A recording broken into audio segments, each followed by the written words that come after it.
"You're nothing but a gold digger," my father-in-law hissed at our wedding reception. 5 years later, his company was on the brink of bankruptcy. When he walked into my office seeking an investor, he didn't recognize the woman he had humiliated. I slid the rescue proposal across my desk, the one that would make me majority shareholder of the Richardson family empire. The look on his face when he realized who I was? Priceless. Before we jump back in, tell us where you're tuning in from, and if this story touches you, make sure you're subscribed, because tomorrow, I've saved something extra special for you. The Richardson family estate sprawled across 3 manicured acres in Greenwich, Connecticut, old money displayed through understated elegance rather than ostentatious flash. White tent canopies billowed gently in the summer breeze as waitstaff in crisp uniforms circulated with champagne flutes. This was supposed to be the happiest day of my life.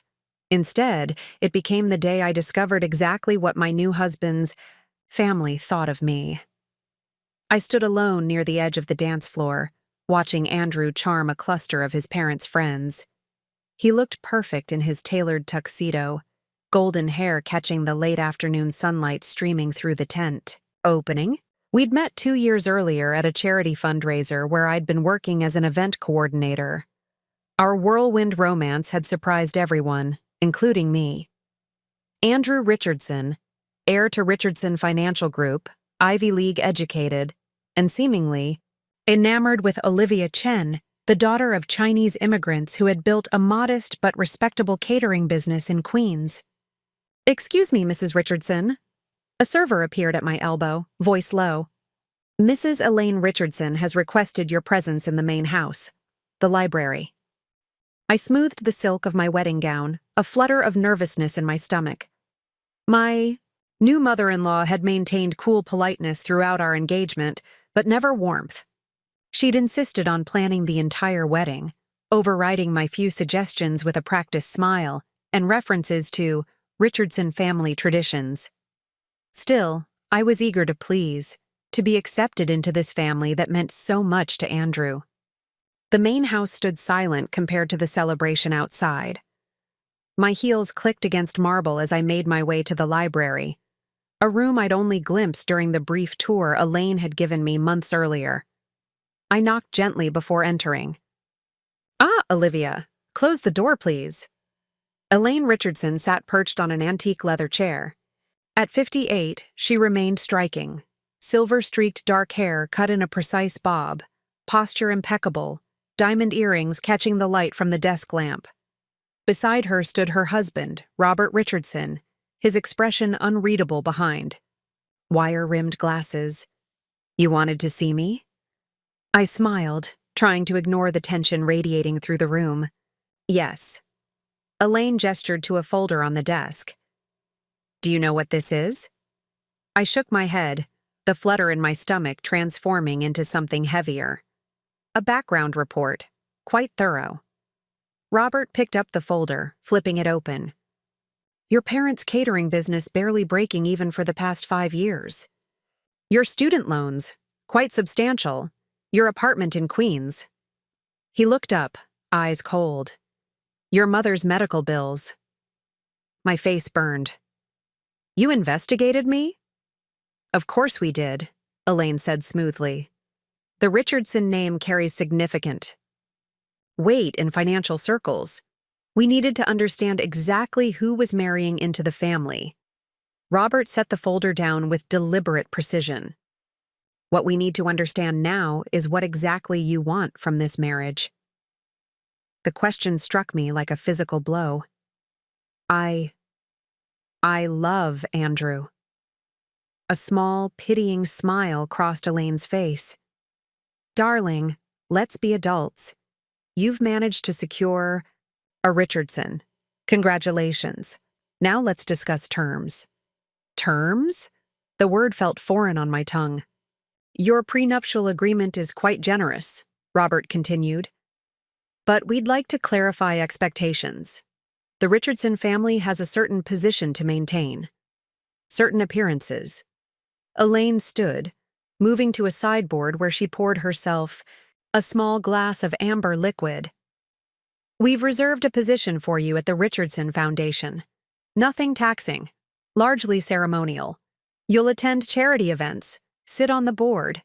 In return, you'll receive a quarterly allowance. I have a job, I said, finding my voice. I'm starting at Meridian Marketing next month. Robert's laugh held no humor. A small firm with questionable financials? No, that won't do.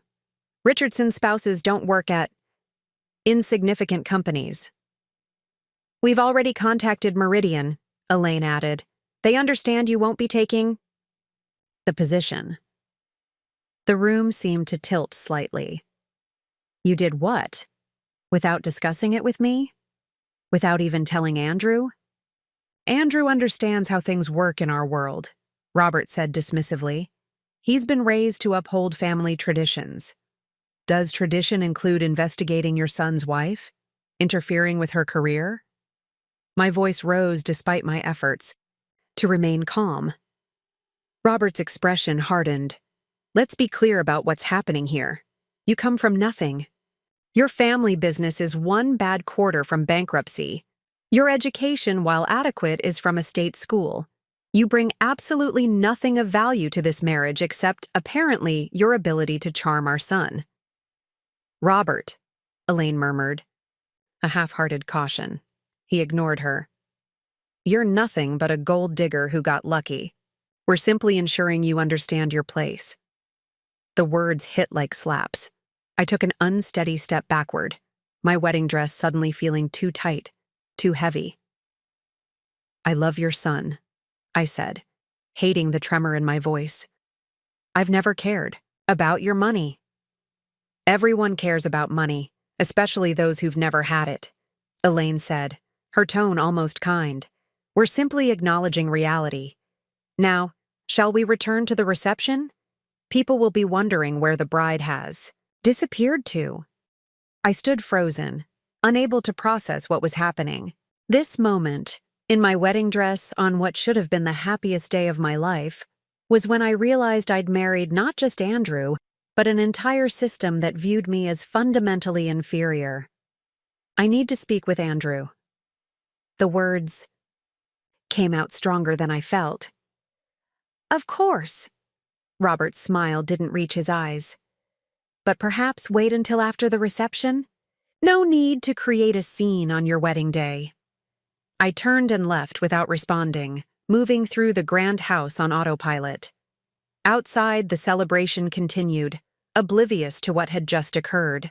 I spotted Andrew immediately, laughing, with his college friends, champagne in hand. He noticed me approaching, his smile faltering at whatever he saw in my expression. Olivia? What's wrong? I pulled him away from the group, toward a quiet corner behind one of the tent pillars. Did you know your parents had me investigated? That they called Meridian and told them I wouldn't be taking the job? Confusion flashed across his face, followed by something else. Discomfort, not surprise. They what? I mean, I knew they were concerned about. You knew they were investigating me?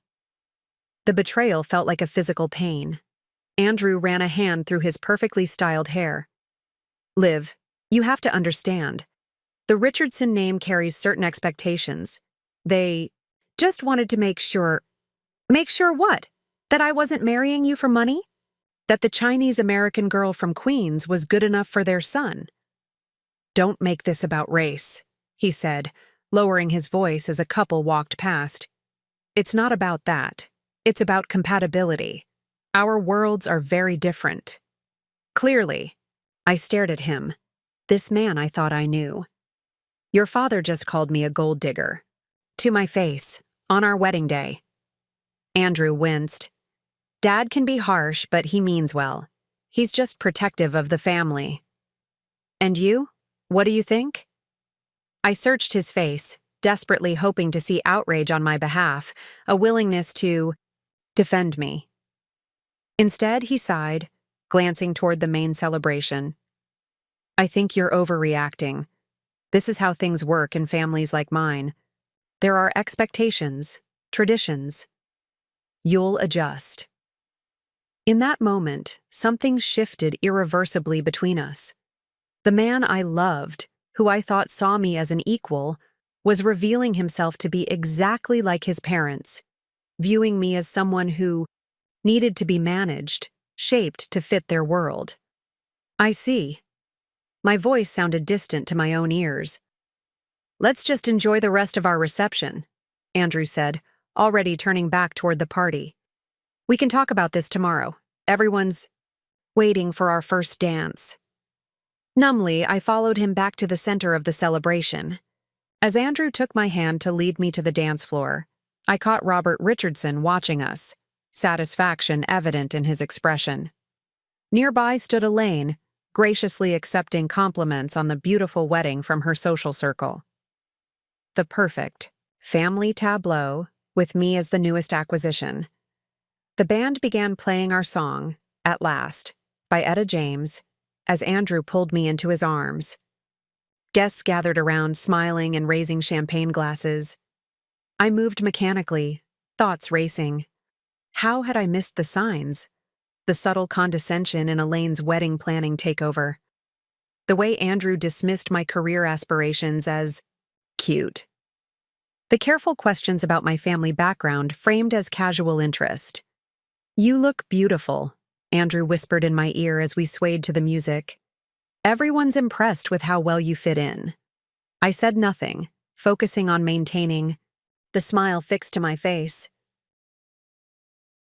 Inside, I was calculating. The joint account we'd opened, the apartment in Manhattan we'd leased to move into after our honeymoon, the life I'd envisioned that was rapidly dissolving before my eyes. The song ended to applause, and Andrew kissed me for the cameras. As he pulled away, I caught a glimpse of something in his eyes. Not love, but satisfaction. The same expression his father had worn minutes earlier. He'd secured a suitable decorative wife who could be molded to fit the Richardson image. The reception continued with speeches and traditions. Andrew's best man recounted their prep school adventures. Elaine thanked everyone for coming to celebrate the expansion of the Richardson family. My parents, seated at a table far from the main family section, smiled with pride, completely unaware of what had transpired. When my father stood to give his speech, I felt a stab of protective love. David Chen, who had worked 16-hour days for decades to build his business from nothing, who had scrimped and saved to send me to college, who had taught me the value of hard work and integrity. "When Olivia was little," he began, his accent more pronounced due to nervousness, "she always say she want to change the world. Very ambitious, my daughter." Affectionate laughter rippled through the crowd. "She work very hard. First in family to go to college. We very proud." I watched. Robert and Elaine exchanged subtle glances, the corner of Robert's mouth twitching downward at my father's grammar. "Andrew is lucky, man," my father continued earnestly. "Olivia not just beautiful, but smart, determined. When she set mind to something, nothing stop her." He raised his glass. "To Olivia and Andrew, may your marriage be strong like oak tree, with roots deep in respect." Respect. The word echoed in my mind as guests applauded politely. There was no respect in how the Richardsons had treated me or my family. No respect in Andrew's willingness to let his parents dictate our future. The rest of the reception passed in a blur. I performed my role, cutting the cake, tossing the bouquet, thanking guests. All while a storm gathered inside me. By the time Andrew and I entered the limousine that would take us to our hotel before tomorrow's flight to Bali, I had made my decision. "What a day," Andrew sighed, loosening his tie as the car pulled away from the estate. "Everyone loved it. Mother outdid herself with the planning." "Your father called me a gold digger," I said quietly. "He said I bring nothing of value to this marriage." Andrew's expression flickered between irritation and discomfort. He was probably just stressed. Dad says things he doesn't mean sometimes. "And you? Do you think I bring nothing of value?" He took my hand, his expression softening into something almost patronizing. Of course not. You're beautiful, charming. You'll make a wonderful host for dinner parties once you learn the social expectations, and eventually a great mother to Richardson heirs. Beautiful, charming, a future hostess and mother. Nothing about my intelligence, my ambition, my dreams. Your parents canceled my job without consulting me, I pressed. They expect me to work for your family foundation instead. Is that so bad? Andrew asked, genuinely perplexed. It's a prestigious position. You'll have an expense account, connections to important people. They investigated my family. They have reports on my parents' business, my student loans. Standard procedure, he interrupted. The family has to protect its interests. And what about my interests, Andrew? My career goals? The marketing strategies I wanted to develop at Meridian? He sighed, impatience creeping into his voice. Olivia, you're a Richardson now. That means certain privileges, but also responsibilities. Your little marketing job was fine before, but now you have a position to maintain. My little marketing job? The condescension stung. I worked incredibly hard for that opportunity. Preparing and narrating this story took us a lot of time. So if you are enjoying it, subscribe to our channel. It means a lot to us. Now back to the story. And now you don't have to work so hard, he said, as if offering a gift. You married into one of the most powerful families in the Northeast. Most women would be thrilled. I stared at him, this handsome stranger who had charmed me with what I now recognized as calculated precision. Did you ever respect me, Andrew? Or was I just an exotic accessory for the perfect Richardson life? His expression hardened. You're being dramatic. This is your wedding night. Can we not do this now? When should we do it? After I've been properly programmed to be a Richardson wife? After I've given up everything that makes me who I am? You're overreacting. Your mother suggested terms, I cut in. Let me suggest mine. I want a marriage of equals. I want to pursue my career. I want you to stand up to your parents when they disrespect me or my family.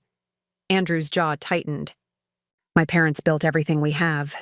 They know what's best for the family. And what about what's best for us? For me? Being a Richardson is what's best for you, he snapped, patience finally breaking. Do you have any idea how many women would kill to be in your position? You should be grateful. The word hung between us.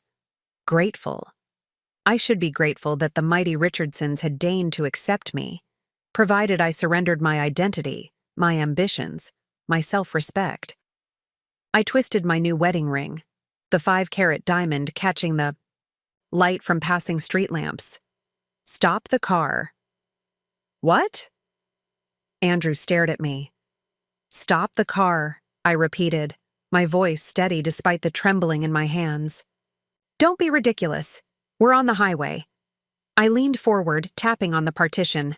When the driver slid it open, I said, Please pull over at the next exit. Olivia, stop this nonsense, Andrew hissed as the driver complied, pulling into a service station just off the highway. I opened my door before the car fully stopped. I'm not going to the hotel. I'm not going to Bali. Andrew grabbed my wrist. You can't be serious. What are you going to do? Call an Uber in your wedding. Gress? I pulled free of his grip. If necessary. This is about what my father said, isn't it? He's just protective. Once you prove yourself. Prove myself? I laughed, the sound brittle even to my own ears. I don't need to prove myself to people who decided my worth based on my bank account and my background. Andrew's expression shifted from confusion to anger. So that's it?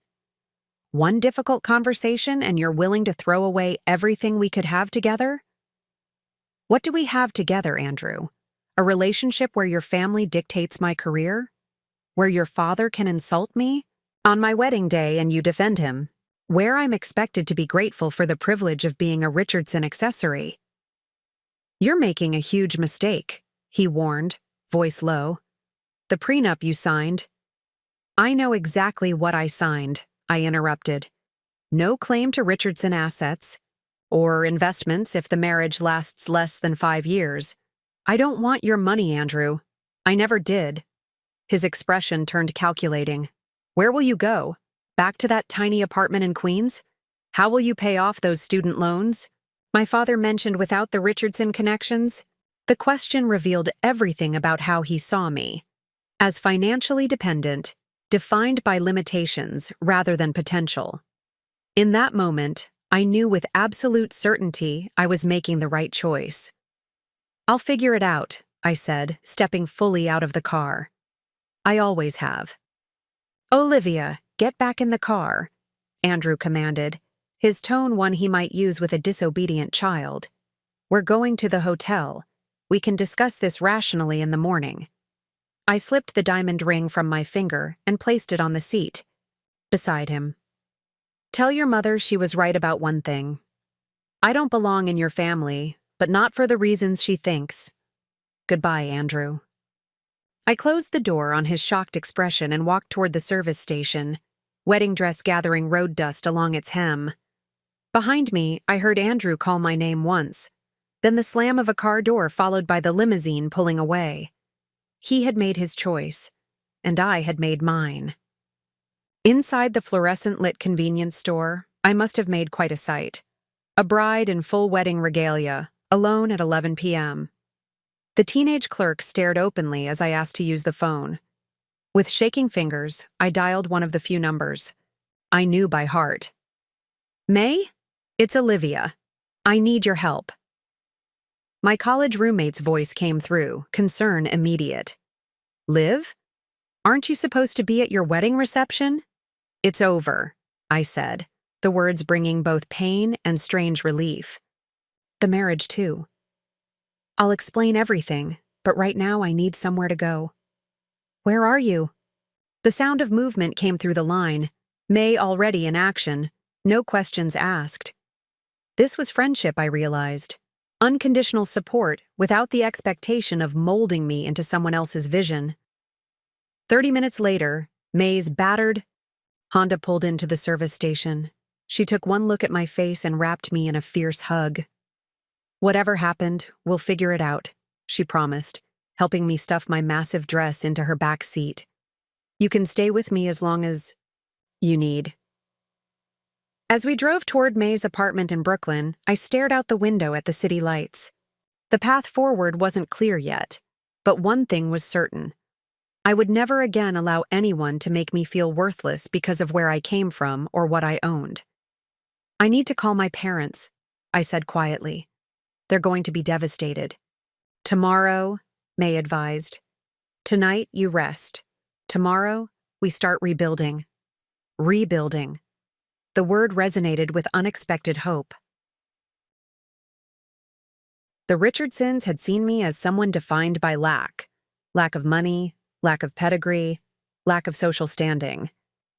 But as the adrenaline of the evening slowly faded, I recognized something they had completely missed. I possessed determination, intelligence and vision they couldn't begin to comprehend. They have no idea who I really am, I whispered, watching Manhattan recede in the side mirror. No, May agreed, reaching over to squeeze my hand. But they're going to find out. She couldn't have known how prophetic those words would prove. To be. Or that 5 years later, Robert Richardson would walk into my office, not recognizing the woman he had humiliated, desperately seeking an investor to save his crumbling empire. He would learn exactly who Olivia Chen was, and what I was truly worth. The Brooklyn apartment building was nothing like the Richardson estate. Paint peeled in the narrow hallway, and the elevator had been temporarily out of service for what appeared to be several years, judging by the faded sign. May lived on the 5th floor in a 1-bedroom apartment that she'd converted into a makeshift 2-bedroom with Japanese folding screens creating a semblance of privacy in the living room. Home sweet home, May said apologetically as she unlocked the door. It's not much, but the rent is stabilized, and I'm rarely here anyway with my residency schedule. I stepped inside, still wearing my wedding dress, now wrinkled and stained at the hem. The apartment was small but neat, with stacks of medical textbooks on every surface and colorful art prints covering the walls. Nothing matched. The furniture was clearly collected from various secondhand sources, yet everything felt intentional. There was more genuine personality in this tiny space than in the entire pristine Richardson mansion. "It's perfect," I said, meaning it. May disappeared into her bedroom and returned with sweatpants and a t-shirt. "Let's get you out of that dress." The process of removing the elaborate gown required both of us, with its dozens of tiny pearl buttons down the back. As each button came undone, I felt a corresponding release of expectations, of pretense, of the persona I'd been crafting to fit into Andrew's world. When the dress finally pooled at my feet, I stepped out of it like shedding a skin that no longer fit. "What should we do with it?" May asked, gesturing to the heap of ivory silk and lace that had cost more than her month's rent. I considered the dress for a moment. It represented everything I was walking away from: luxury, status, false promises. "Can we donate it somewhere? Maybe it can be someone else's dream instead of my mistake." May nodded approvingly. "There's a women's shelter near the hospital that accepts wedding dresses for their clients. I'll take it there tomorrow." After changing into May's clothes and washing away the professionally applied makeup, I caught sight of myself in the bathroom mirror. Without the Richardson-approved styling, I looked younger, vulnerable, but also somehow more authentic. The woman staring back at me wasn't the polished socialite in training that Andrew's mother had been trying to create. She was Olivia Chen, daughter of immigrants, marketing graduate with honors, a woman with dreams that had nothing to do with being someone's appropriate wife. "I made tea," May called from the kitchen, "and I ordered Chinese food. Figured comfort. Food was in order." We sat at her small kitchen table, steam rising from mugs of jasmine tea. With the immediate crisis of escape handled, reality began to settle around me like a heavy blanket. "My parents," I whispered, the thought bringing fresh pain. "They spent so much on this wedding." My father drained his savings for my dress, for the red envelopes for Andrew's family. In Chinese tradition, red envelopes containing money were given to the groom's family as gifts. My father, proud and determined to show respect to the Richardsons, had filled those envelopes generously despite his modest means. "They won't care about the money," May said gently. "They care about you, about your happiness." "The shame, though," I continued, thinking of my traditional father. "To have a daughter leave her husband on her wedding night. It's not done." "This isn't China in the 1950s, May reminded me. "Your parents came to America for a better life, including better choices for their children. Give them some credit." I nodded, though uncertainty lingered. David and Lin Chen had worked tirelessly to provide opportunities for me, to see me educated and successful.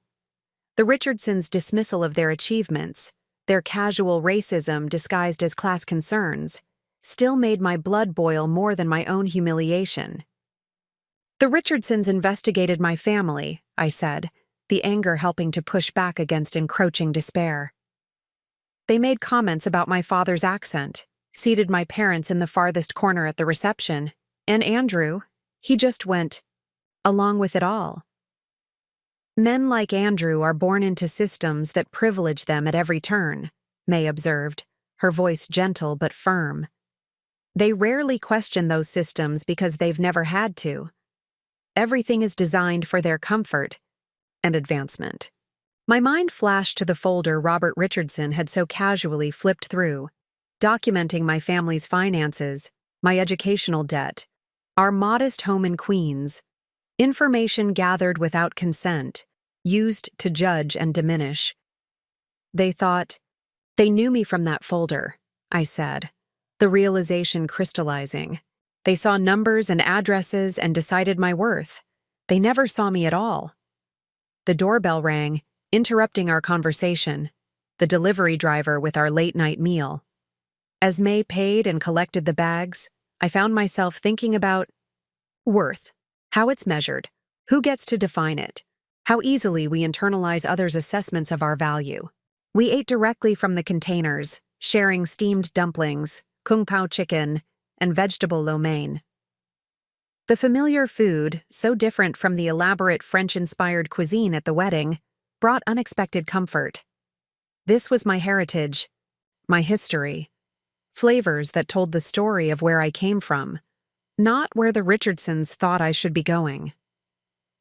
"I have an interview at Meridian on Monday," I said suddenly, setting down my chopsticks. "The job the Richardsons canceled." May's eyebrows rose. "Can you still make it?" "I have to try." Determination began to replace the shock and grief. Richardson Financial Group has connections everywhere, but Meridian is small, independent. If I can explain what happened, maybe they'll still consider me. "What will you tell them? That your almost in-laws tried to sabotage your career?" I considered this. "I'll tell them that my personal circumstances have changed, but my professional qualifications and commitment haven't. I'll ask for a chance to prove myself based on my own merits." May smiled, the first genuine smile since she'd picked me up. "That sounds like the Olivia I remember from college, the one who never took no for an answer." After dinner, we made up the sofa with sheets and blankets. Despite the emotional and physical exhaustion, sleep eluded me. I lay awake listening to the unfamiliar sounds of May's apartment building. Distant music, occasional voices in the hallway, the rattle of old pipes. So different from the pristine silence of Andrew's Upper East Side condo where we'd lived during our engagement. My mind traveled back to my childhood home in Queens, where my parents had built their lives after emigrating from Guangzhou in the early 1980s. The small house with its practical furniture, the kitchen always filled with the scents of my mother's cooking, the backyard where my father grew Chinese vegetables in carefully tended rows. Everything about that home spoke of work, sacrifice, and methodical progress toward the American dream. My father had been a professor of mathematics in China, but without perfect English and the right connections, he'd been unable to secure a similar position in America. Instead, he and my mother had pooled their savings to start New Garden Catering, building a reputation for authentic Chinese cuisine among businesses and families in Queens. I remembered helping them after school, taking phone orders, organizing delivery schedules, later updating their paper accounting system to computer spreadsheets when I was in high school. My parents had worked 16-hour days, 7 days, a week, for years to create stability. The business had put food on our table, paid for my education, given us a modest but steady life. And Robert Richardson had dismissed it all as barely breaking even, as if profit margins were the only measure of success. As if building something from nothing in a foreign country, creating jobs, serving a community, raising a daughter, as if none of that counted as achievement. By morning, exhaustion had finally pulled me into restless sleep. I woke to sunlight filtering through May's thin curtains and the smell of coffee. For one disorienting moment, I expected to find myself in a luxury hotel in Bali, Andrew beside. Reality crashed back swiftly. I was on a sofa in Brooklyn, my wedding night spent alone, my future entirely unwritten. May appeared from the kitchen area, already dressed in scrubs for her hospital shift, holding 2 mugs of coffee. "Morning. How are you feeling?" "Like I just jumped out of a moving train," I admitted, accepting the coffee gratefully. "Bruised?" But oddly relieved to have escaped the crash. She nodded, settling beside me on the edge of the sofa. "I called in a favor with IT at the hospital. They're letting me borrow a laptop for you until you can get your things sorted." My things. The realization hit that everything I owned was either at Andrew's condo or packed for our honeymoon. Clothes, personal documents, even my laptop and phone charger. "I need to call my parents," I said, dread making my stomach clench. and I need to figure out how to get my stuff from Andrew's place. One step at a time, May advised, her doctor's practicality showing. Parents first. I can go with you to Andrew's later if you want backup. After she left for her shift, I sat at her kitchen table with her landline phone, gathering courage. Finally, I dialed my parents' number, rehearsing explanations in my head that wouldn't cause them too much pain. My mother answered on the third ring. Wei? Ma, it's me, I said, switching to Mandarin. I need to tell you something important. There was a pause then. We know, Olivia. Andrew's father called this morning. My stomach dropped. What did he say? That you had some kind of emotional episode. That you ran away from the hotel. Her voice was careful, neutral. He said Andrew is very concerned about your mental health. Of course.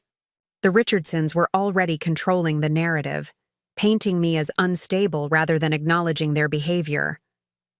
That's not what happened, Ma, I said firmly. I left because... How could I explain without hurting them? Without making them feel responsible for the way the Richardsons had judged our family? Olivia, my mother interrupted, her voice softening. Your father and I saw how they looked at us. How they spoke to us when they thought no one was listening. We know.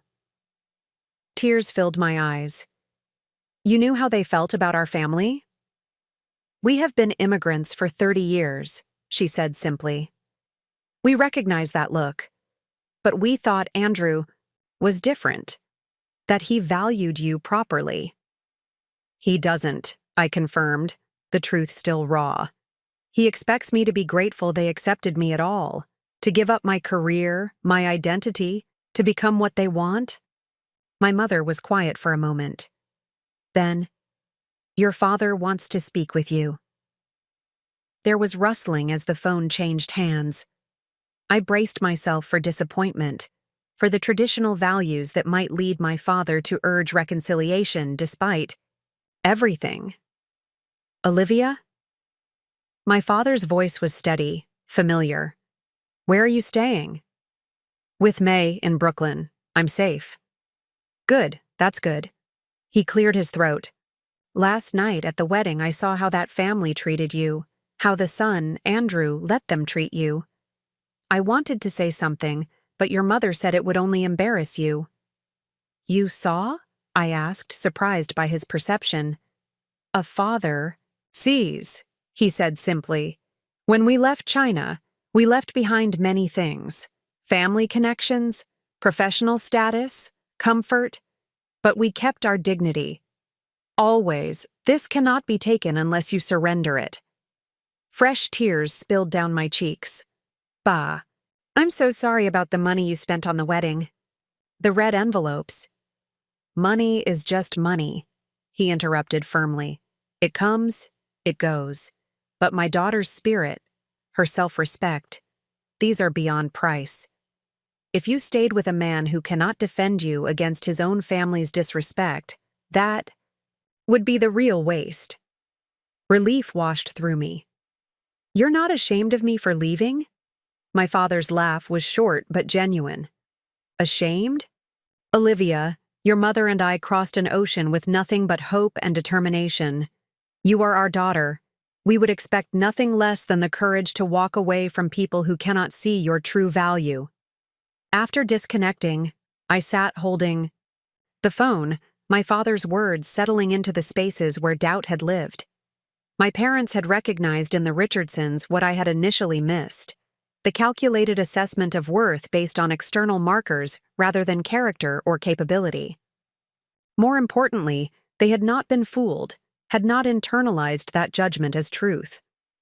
The borrowed hospital laptop sat on May's kitchen table. I opened it with newfound purpose, creating a list of immediate priorities. 1. Contact Meridian. Marketing about the interview. 2. Retrieve personal belongings from Andrew's apartment. 3. Find temporary housing. Cannot impose on May indefinitely. 4. Access independent bank account. thankfully kept separate from joint account with Andrew. 5. Begin legal process for annulment. The day passed in a flurry of practical actions.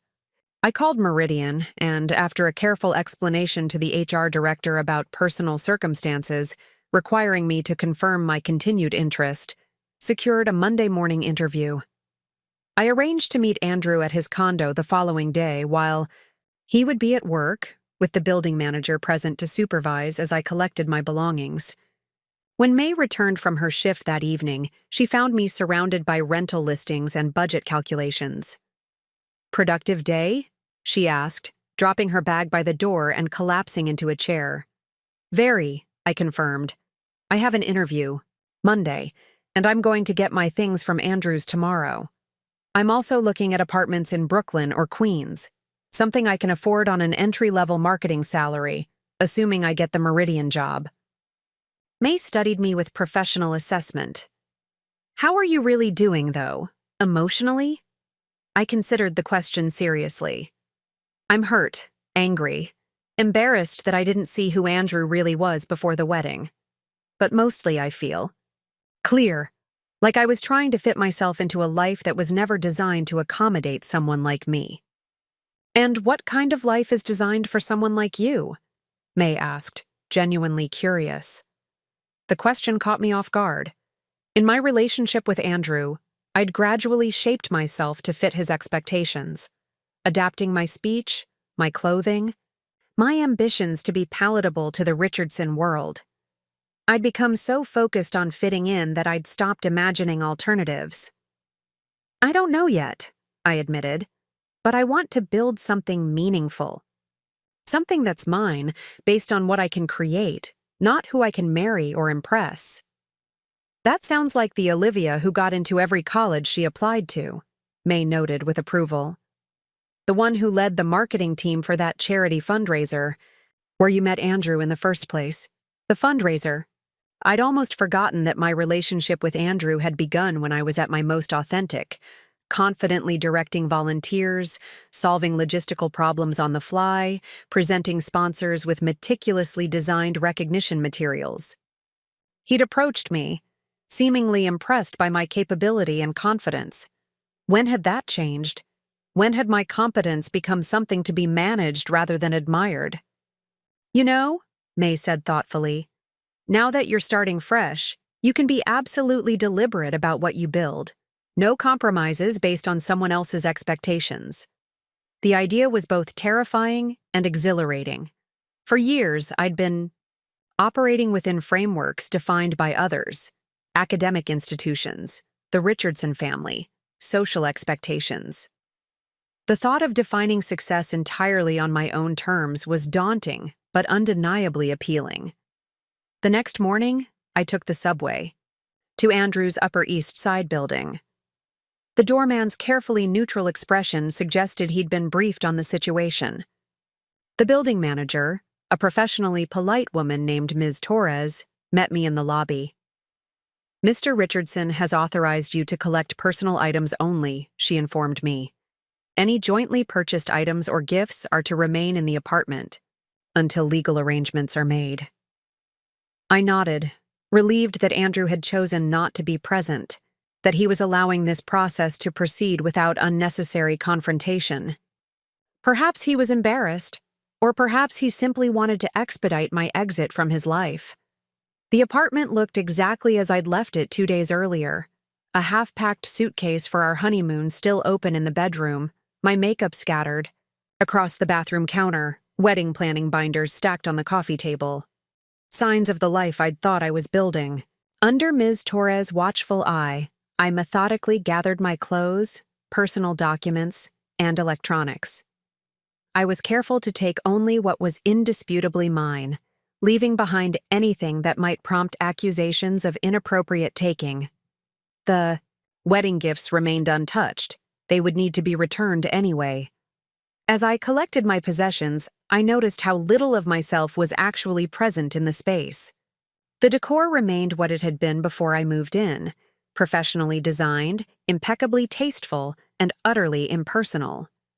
Even my books occupied only a single shelf in Andrew's vast built-in bookcase.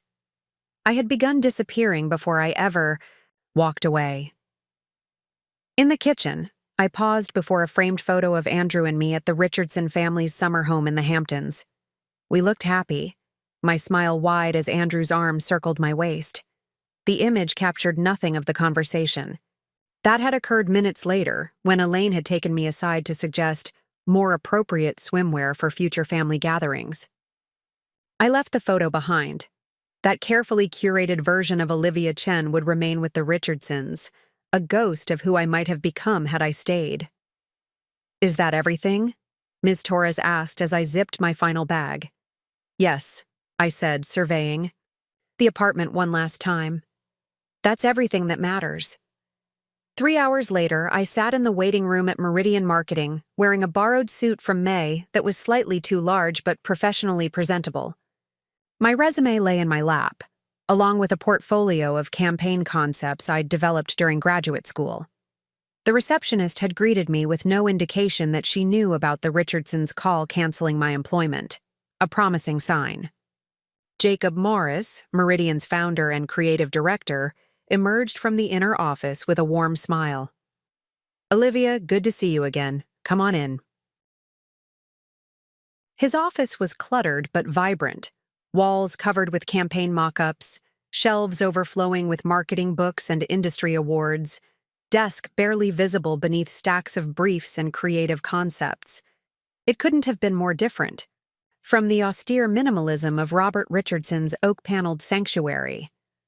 "So," Jacob began, settling behind his desk, "I received an interesting call on Friday from someone at Richardson Financial Group, informing me that you wouldn't be taking the position we've been discussing for the past month." I met his gaze directly. "I apologize for the confusion. That call was made without my knowledge or consent." Jacob's eyebrows rose. "That's unusual." "My personal circumstances have changed significantly since we last spoke," I said carefully. "I was briefly connected to the Richardson family, but that relationship has ended. However, my professional qualifications and my enthusiasm for working with Meridian remain unchanged." He studied me for a moment, curiosity evident. "The Richardson Financial Group is a significant player in New York. They're not people who are usually contradicted." "I'm aware," I acknowledged. "But I make my own professional decisions, regardless of who might prefer otherwise." A small smile played at the corner of his mouth. "That's either very brave or very foolish. I'm not sure which yet." "Perhaps both," I conceded. "But I'd rather be judged on my capabilities than my connections, or lack thereof." Jacob leaned back in his chair, expression thoughtful. "Your portfolio impressed us from the beginning, Olivia. Your campaign concepts for the urban sustainability client showed exactly the kind of innovative thinking we value at Meridian. The position is still open if you want it." Relief washed through me. "I want it very much." "Good, but I should be clear. We're a small agency. The salary isn't competitive with what larger firms offer. The hours can be long, and you'll be handling multiple clients simultaneously." "I understand," I assured him. "I'm looking for opportunity, not comfort. I want to learn, to grow, to build something meaningful." Jacob smiled fully then. "That's the right answer. Welcome to Meridian, Olivia. You can start next Monday." As I left the Meridian offices, contract in hand, I felt the first real surge of optimism since walking away from my wedding. The position was entry-level, the salary modest, barely enough to afford a studio apartment in an outer borough, but it was mine, earned through my own abilities, not granted as a Richardson concession. My phone buzzed with a text from May. "How did it go?" I typed back, "I got it, starting Monday." Her reply came immediately. "Celebrating tonight, first step in the empire of Olivia Chen." I laughed at her enthusiasm, but something in the phrase resonated. The empire of Olivia Chen, not built on family connections or marital status, but on capability, determination, and clear-eyed assessment of value, both mine and others. Standing on the busy Manhattan sidewalk, professional contract in one, hand and phone in the other, I felt a sense of possibility unfurling. The Richardsons had deemed me worthless based on their narrow definition of value. They had seen my background as a liability, rather than recognizing the strength, resilience, and unique perspective it provided. Their mistake. Their loss. The path ahead would be challenging. Rebuilding from scratch always is. But as I headed toward the subway, I carried with me my father's words about dignity, May's unwavering support, and my own growing certainty that worth isn't determined by others' assessments, but by what you know you're capable of creating. The empire of Olivia Chen was beginning with a single, determined step forward. The studio apartment in Sunset Park wasn't much. 400 square feet with a kitchenette tucked into one corner and a bathroom barely big enough to turn around in. The previous tenant had painted one wall a vibrant teal that clashed with the faded beige carpet, and the radiator clanged alarmingly whenever the building's ancient heating system cycled on. But the large window faced east, filling the space with morning sunlight, and most importantly, it was mine. The first place I'd ever rented without roommates, parents, or a fiancé to share the responsibility. I signed the lease on my third day at Meridian Marketing, committing nearly half my monthly salary to secure housing. The financial calculations were daunting after walking away from Andrew's wealth, but the independence was worth every penny. Each item I purchased for the apartment, from the futon that served as both bed and couch to the single pot and pan for the kitchenette, represented a deliberate choice rather than a compromise. My first weeks at Meridian immersed me in exactly the professional challenge I'd sought. Jacob Morris believed in baptism by fire, assigning me to assist on campaigns for 3 different clients simultaneously, a local credit union rebranding, itself to appeal to younger customers, an organic skincare line launching their first major product collection, and a nonprofit focused on urban agriculture initiatives.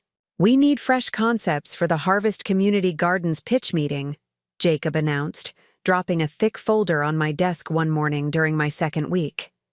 "Their current messaging isn't connecting with potential donors. I want your ideas."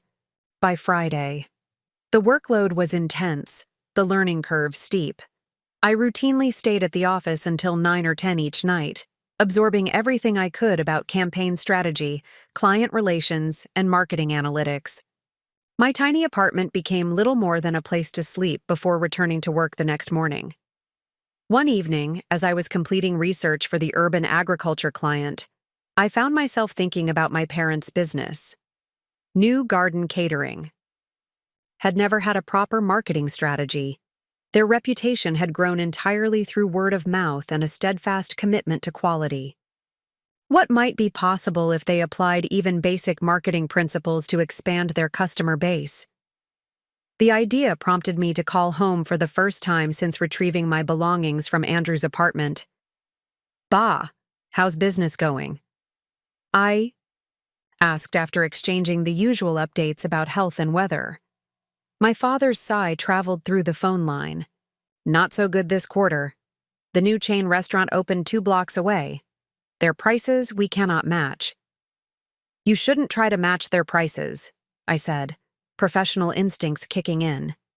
New Garden offers something they can't: authentic cuisine prepared by actual Chinese chefs, not mass-produced imitations. "People want cheap, convenient," my father replied pragmatically. "This is America."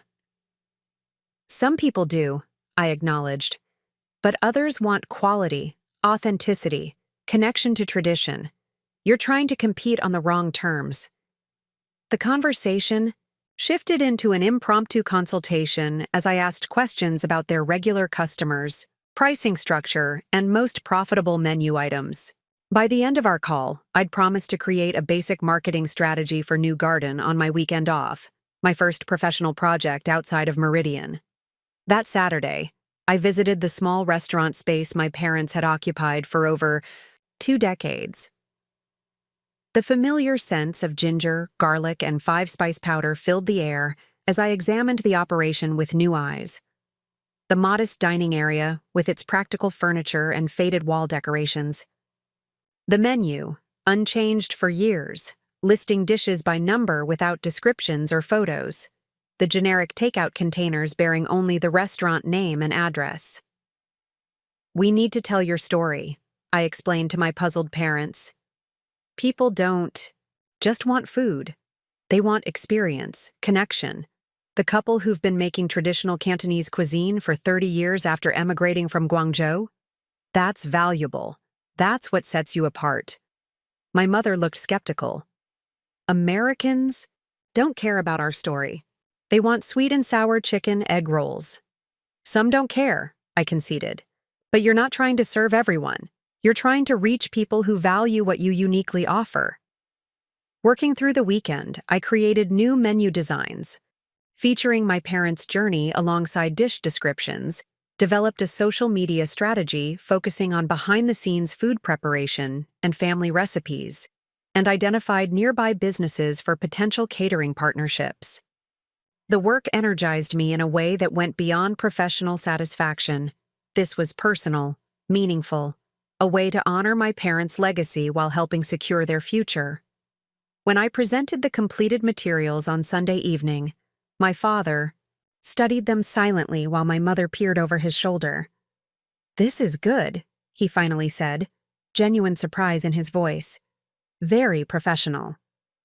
"The photos make the food look special," my mother added, examining the menu prototype featuring artfully arranged dishes I'd photographed that afternoon. "Because it is special," I insisted. "You've always thought of New Garden as just a small business, but it's more than that. It's a cultural bridge, a piece of heritage, an authentic experience in a world of mass-produced imitations." As I rode the subway back to my apartment that night, I reflected on the difference between this project and my work at Meridian. Both demanded professional skill and creative thinking, but the New Garden project had tapped into something deeper, a connection to identity, purpose, and values that transcended mere commercial success. The experience catalyzed something important.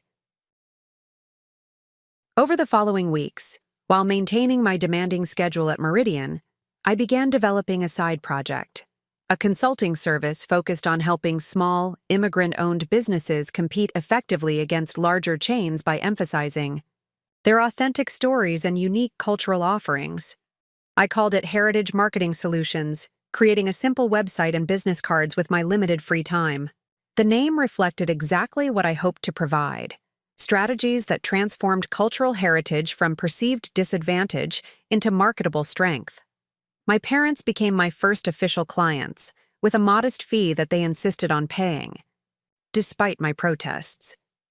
The results came more quickly than any of us expected. Within 2 months of implementing the new marketing strategy, New Garden's catering bookings had increased by 30%, and in-store traffic showed noticeable improvement, particularly among young professionals and families seeking authentic dining experiences. My parents hired their first new staff member in 5 years to handle the increased demand. "Your Richardson in-laws," my father commented during my weekly visit, "they see our business as small, unsuccessful because it does not make millions. But we support our family, we employ people, we share our culture. Now, thanks to you, we grow. This is success." His observation crystallized something I'd been feeling but hadn't fully articulated. Success wasn't measured only in profit margins or market share. It encompassed purpose, impact, integrity. The metrics the Richardsons used to judge value reflected their specific priorities, not universal truth. As autumn arrived, bringing cooler temperatures and earlier sunsets, I established a routine that maximized every hour. Weekdays belonged to Meridian, where I was steadily gaining responsibility and recognition for my campaign contributions. Evenings and weekends divided between developing heritage marketing and working with the handful of small business clients I'd begun to attract through word-of-mouth referrals from my parents' business connections. The pace was grueling but purposeful. Each client represented not just income, but impact. Family businesses with profound cultural significance, but limited resources to communicate their value in a competitive marketplace. A Vietnamese family's three-generation bakery. A Dominican-owned beauty salon specializing in textured hair care. A Palestinian spice market offering ingredients unavailable in conventional grocery stores. These business owners shared common challenges: limited marketing budgets, language barriers, difficulty articulating their unique value propositions, and competition from larger companies appropriating watered-down versions of their cultural offerings. By developing affordable, culturally sensitive marketing strategies, I helped them transform their heritage from perceived limitation into competitive advantage. Jacob noticed my exhaustion one morning after I'd stayed up until 3 working on a presentation for a new heritage client. "You look like you're running on fumes, Olivia. Everything okay?" I admitted to my side project, expecting disapproval for dividing my attention. Instead, he seemed intrigued. "Heritage marketing solutions? That's a specific niche. What prompted that focus?" "My parents' business," I explained. "I realized traditional marketing agencies don't address the unique challenges of immigrant-owned businesses. These owners have incredible products and services but struggle to communicate their value to broader markets." "Interesting approach," Jacob mused. "You should bring that perspective to our Rockwell Foods pitch. They're looking to diversify their product line with more authentic international offerings. Might be right up your alley." The opportunity to incorporate my heritage experience into my Meridian work felt like worlds colliding in the best possible way. For the Rockwell pitch, I developed a comprehensive strategy emphasizing partnership with actual immigrant-owned food producers rather than merely appropriating international flavors. The approach not only provided Rockwell access to authentic recipes and techniques, but also created meaningful economic opportunities for the partner businesses. When our team presented the concept, Rockwell's marketing director leaned forward with visible interest. "This is different from the other pitches we've heard. Most agencies suggest we develop international-inspired products in-house. You're proposing actual collaboration with these small producers?" "Authenticity can't be manufactured," I explained. "Today's consumers are increasingly sophisticated about cultural appropriation versus appreciation. By forming genuine partnerships with established cultural food producers, Rockwell gains credibility, expertise, and powerful storytelling opportunities, while the partner businesses gain scale and market access." Meridian won the account largely on the strength of this approach. Jacob called me into his office after the client signed the contract. "That was exceptional work, Olivia. The perspective you brought to this pitch was exactly what set us apart." He studied me thoughtfully. "Your side business, it's more than just extra income, isn't it? It's a mission." The observation caught me off guard with its accuracy. "I suppose it is. These businesses represent something important: cultural preservation, family legacy, alternative definitions of success. They deserve to thrive, but they're competing against companies with vastly greater resources and visibility." Jacob nodded. "I've been watching your work these past few months. You have a unique approach, a way of finding value and opportunity in places others overlook. That's rare in this industry." His words stirred something unexpected: pride untethered from external validation. This recognition wasn't about my connection to wealth or status, but about the distinctive perspective I brought to my work. As the 1-year anniversary of my abandoned wedding approached, I found myself reflecting on the dramatic changes in my life trajectory, the luxury and status I'd walked away from, the modest but meaningful path I'd chosen instead. The apartment, that now felt like home with its mismatched furniture and wall covered in client campaign materials and strategy notes. May visited regularly, bringing takeout and updates from her medical residency. During one such evening, she surveyed my work-centered living space with a mixture of admiration and concern. "You've built something impressive," she noted, gesturing toward the client portfolios spread across my small dining table. "But you work constantly. When was the last time you did something purely for enjoyment?" The question gave me pause. The past year had been so focused on professional development and financial stability that personal pleasures had been relegated to occasional streaming movies on my laptop or quick calls with friends. "I enjoy my work," I defended, "both at Meridian and with Heritage." "That's not the same thing," May countered. "You left Andrew to avoid being defined by his world. Don't let yourself be completely defined by work either, even work you're passionate about." Her observation resonated uncomfortably. In rejecting the Richardson definition of success, wealth, status, connections, had I simply replaced it with a different but equally consuming metric? Was I still allowing external factors to determine my worth, just swapping social standing for professional achievement? The following weekend, instead of working on client projects, I took myself on a cultural restoration day as May had suggested. I visited the Brooklyn Museum, walked through Prospect Park as autumn colors peaked, and treated myself to dinner at a small Ethiopian restaurant I'd been wanting to try. The day felt simultaneously indulgent and necessary, a reminder that life encompassed more than productivity and impact. As I walked home that evening, I passed a small storefront with a "for lease" sign in the window. The space had previously housed a boutique that had closed during the pandemic. Something about the location, on a corner with good visibility, near several complementary businesses, in a neighborhood with increasing foot traffic, caught my attention. I jotted down the leasing agent's information almost without conscious decision.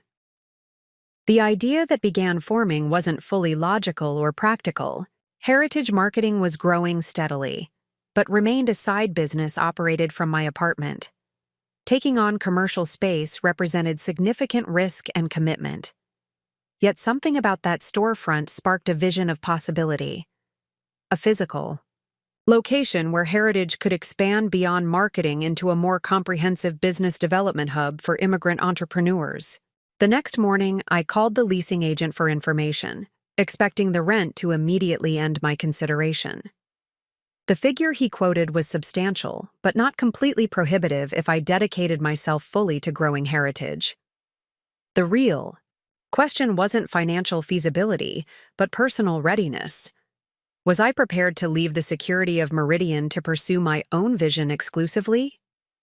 I created detailed financial projections, mapping various scenarios for transitioning Heritage from side business to primary focus.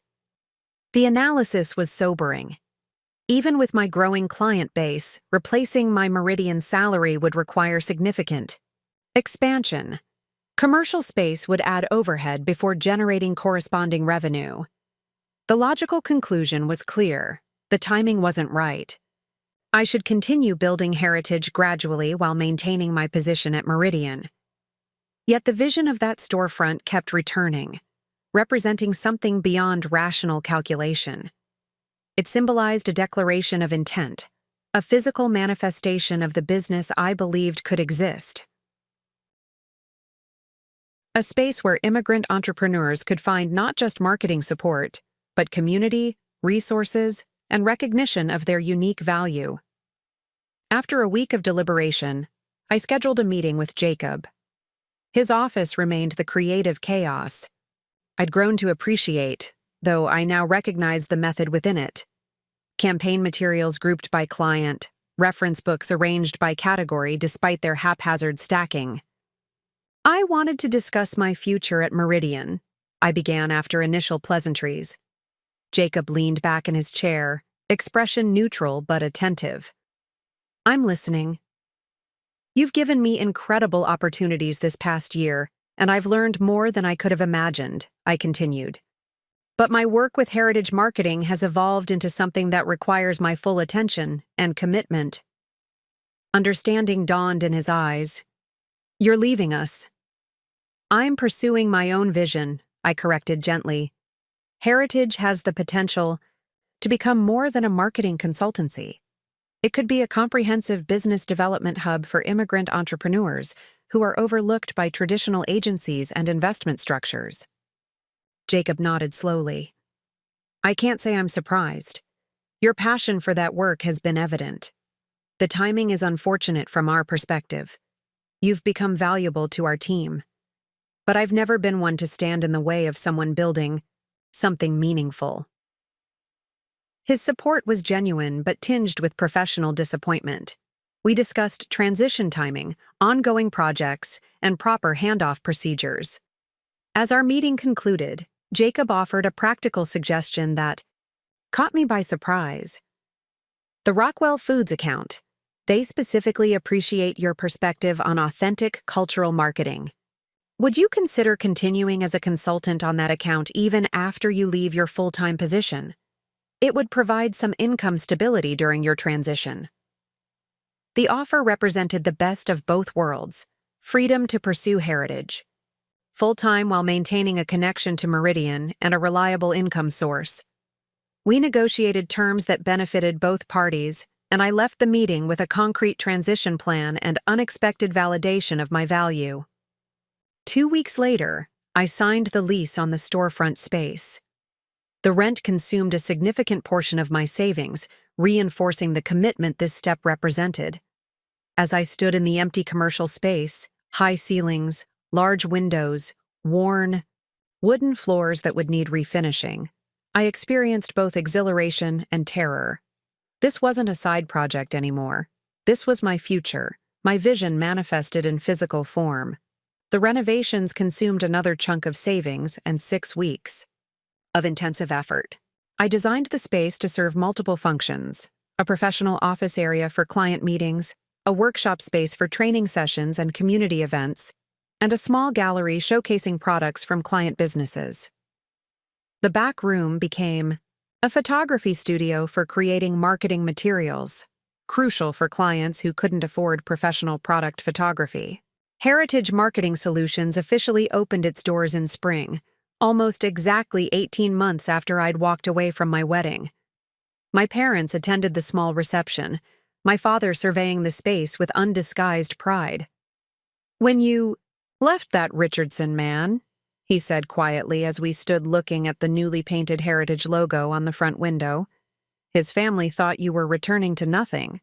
They did not understand that emptiness is sometimes the necessary condition for building something true. His philosophical observation captured the essence of my journey. The Richardsons had defined worth through accumulation of wealth, status, connections. They couldn't comprehend that walking away from those things might represent not loss, but possibility. The chance to build something aligned with authentic values rather than external expectations. The first year of Heritage as a full-time enterprise proved both more challenging and more rewarding than anticipated. Cash flow remained the constant concern of any new business owner, with months of feast followed by periods of famine. I lived, simply, reinvesting most profits back into the business to expand services and capabilities. The consulting relationship with Meridian provided crucial stability during this period. The Rockwell Foods partnership campaign launched successfully, featuring authentic collaboration with immigrant-owned food producers who received both fair compensation and brand visibility. The campaign generated significant positive coverage, with several business publications highlighting the innovative partnership model. More importantly, Heritage began achieving its core mission, helping overlooked businesses articulate and capitalize on their unique value. Monthly workshops on DI marketing fundamentals regularly reached capacity. The client portfolio expanded beyond food-based businesses to include artisans, service providers, and small manufacturers, all sharing the common thread of immigrant ownership and cultural significance. One particular client transformation stood out: Kazemi Textiles, a small business operated by an Iranian family who created hand-woven fabrics using traditional techniques. When they first approached Heritage, they were selling primarily to a small community of Iranian immigrants and struggling to maintain financial viability. Their product was exceptional, but their marketing consisted of word of mouth and a poorly translated brochure. Over 6 months of collaboration, we completely repositioned their business, highlighting the artisanal craftsmanship, cultural significance, and sustainability of their production methods. We created content showcasing the weaving process, developed relationships with interior designers seeking authentic textiles, and established an e-commerce platform to reach customers nationwide. Kazemi Textiles' revenue tripled within a year. More significantly, the family reported a transformation in how they viewed their work, not as an economically marginal activity maintained for cultural preservation, but as a valuable enterprise, appreciated for its unique qualities and heritage. Before, we were embarrassed to tell people we are traditional weavers, Mrs. Kazemi explained during a follow-up meeting. We thought Americans only want cheap, mass-produced things. Now we understand some people value what we create because it is connected to real tradition, real human hands. Her words encapsulated heritage's fundamental purpose, shifting perception of cultural difference from disadvantage to distinctive value. Each such transformation represented not just business success, but a recalibration of worth, a recognition that value exists in many forms beyond conventional metrics.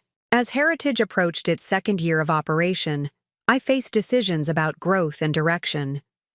The business had reached capacity in its current form. I couldn't personally manage more clients or workshops while maintaining quality.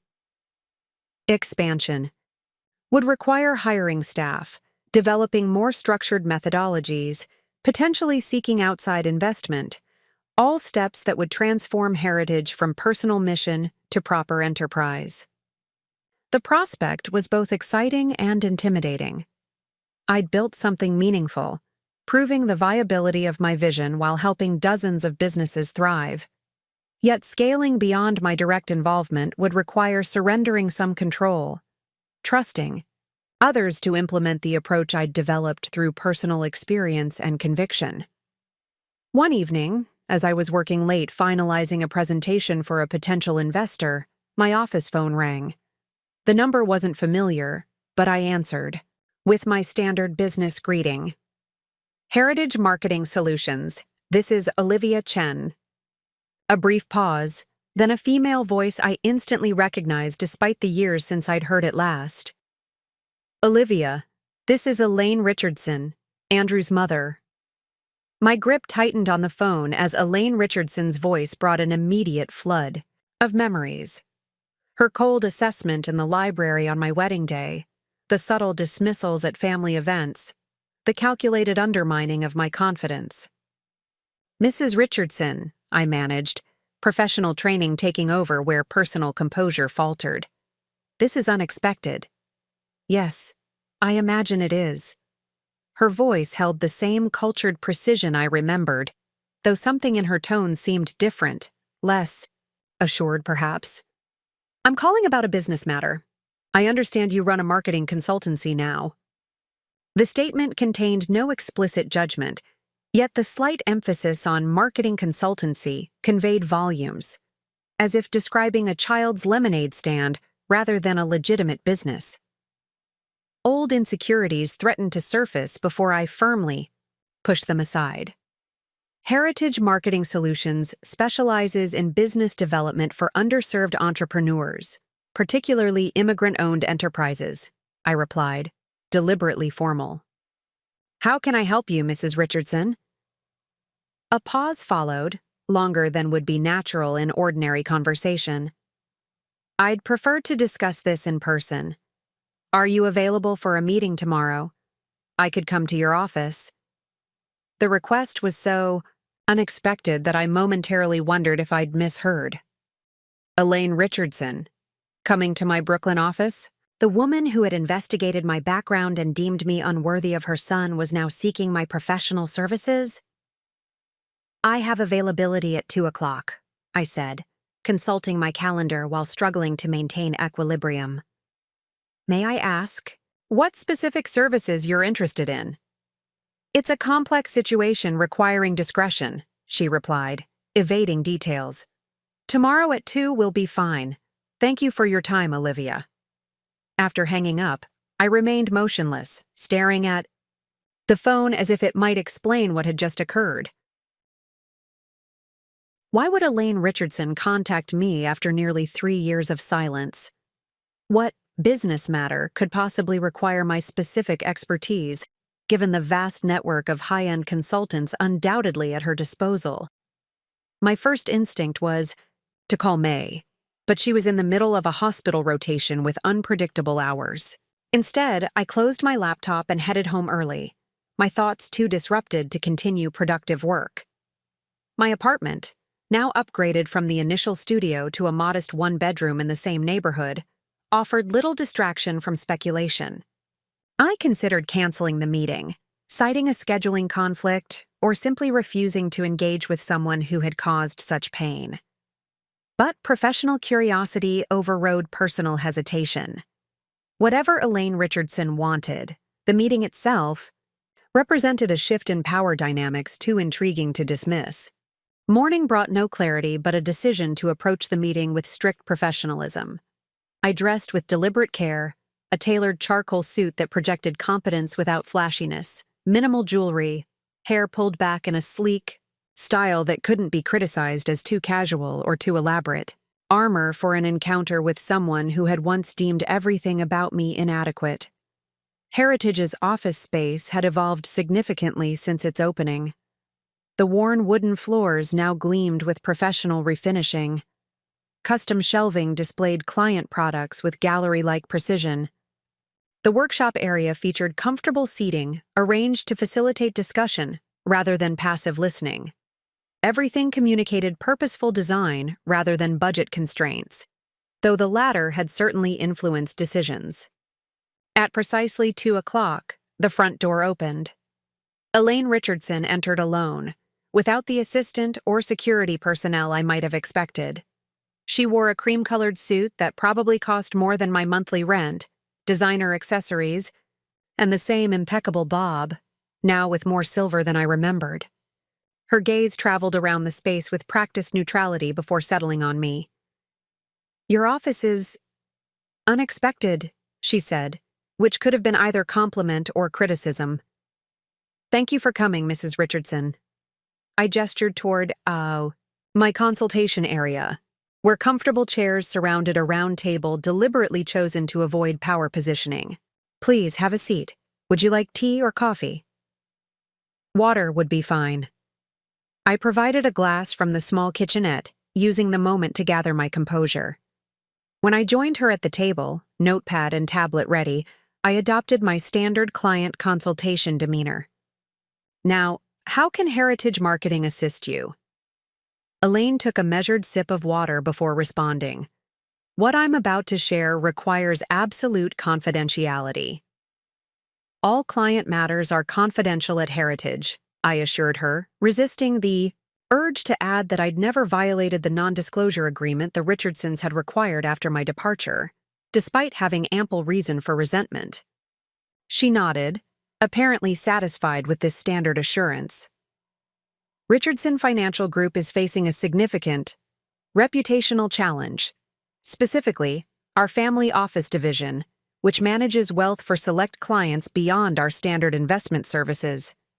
My expression remained neutral despite my surprise.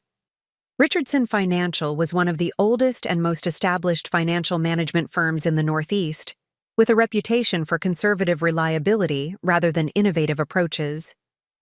Reputational challenge suggested something well beyond ordinary business fluctuations. "What kind of challenge?" I prompted when she didn't immediately continue. Elaine's composure slipped momentarily, revealing uncharacteristic uncertainty. "Our client demographic is aging. Their children are moving assets to more modern firms with digital platforms and socially conscious investment approaches. We're increasingly seen as—" She hesitated, seemingly reluctant to voice the assessment. "Outdated. Irrelevant to younger investors with different priorities." The irony wasn't lost on me. The Richardson family had built their identity around tradition, established protocols, and resistance to contemporary trends, the very qualities now threatening their business model. Modern investors often seek alignment between financial returns and broader values, I observed, maintaining professional objectivity despite the personal history hovering unacknowledged between us. Is Richardson Financial prepared to adapt its fundamental approach to investment management? That's precisely the question, Elaine admitted. Robert and the board recognize the need for evolution, but disagree about direction and messaging. Some favor superficial rebranding with minimal operational changes. Others advocate substantial restructuring around impact investment and sustainability metrics. My professional interest was genuinely piqued despite lingering personal wariness. Where do you stand in this debate?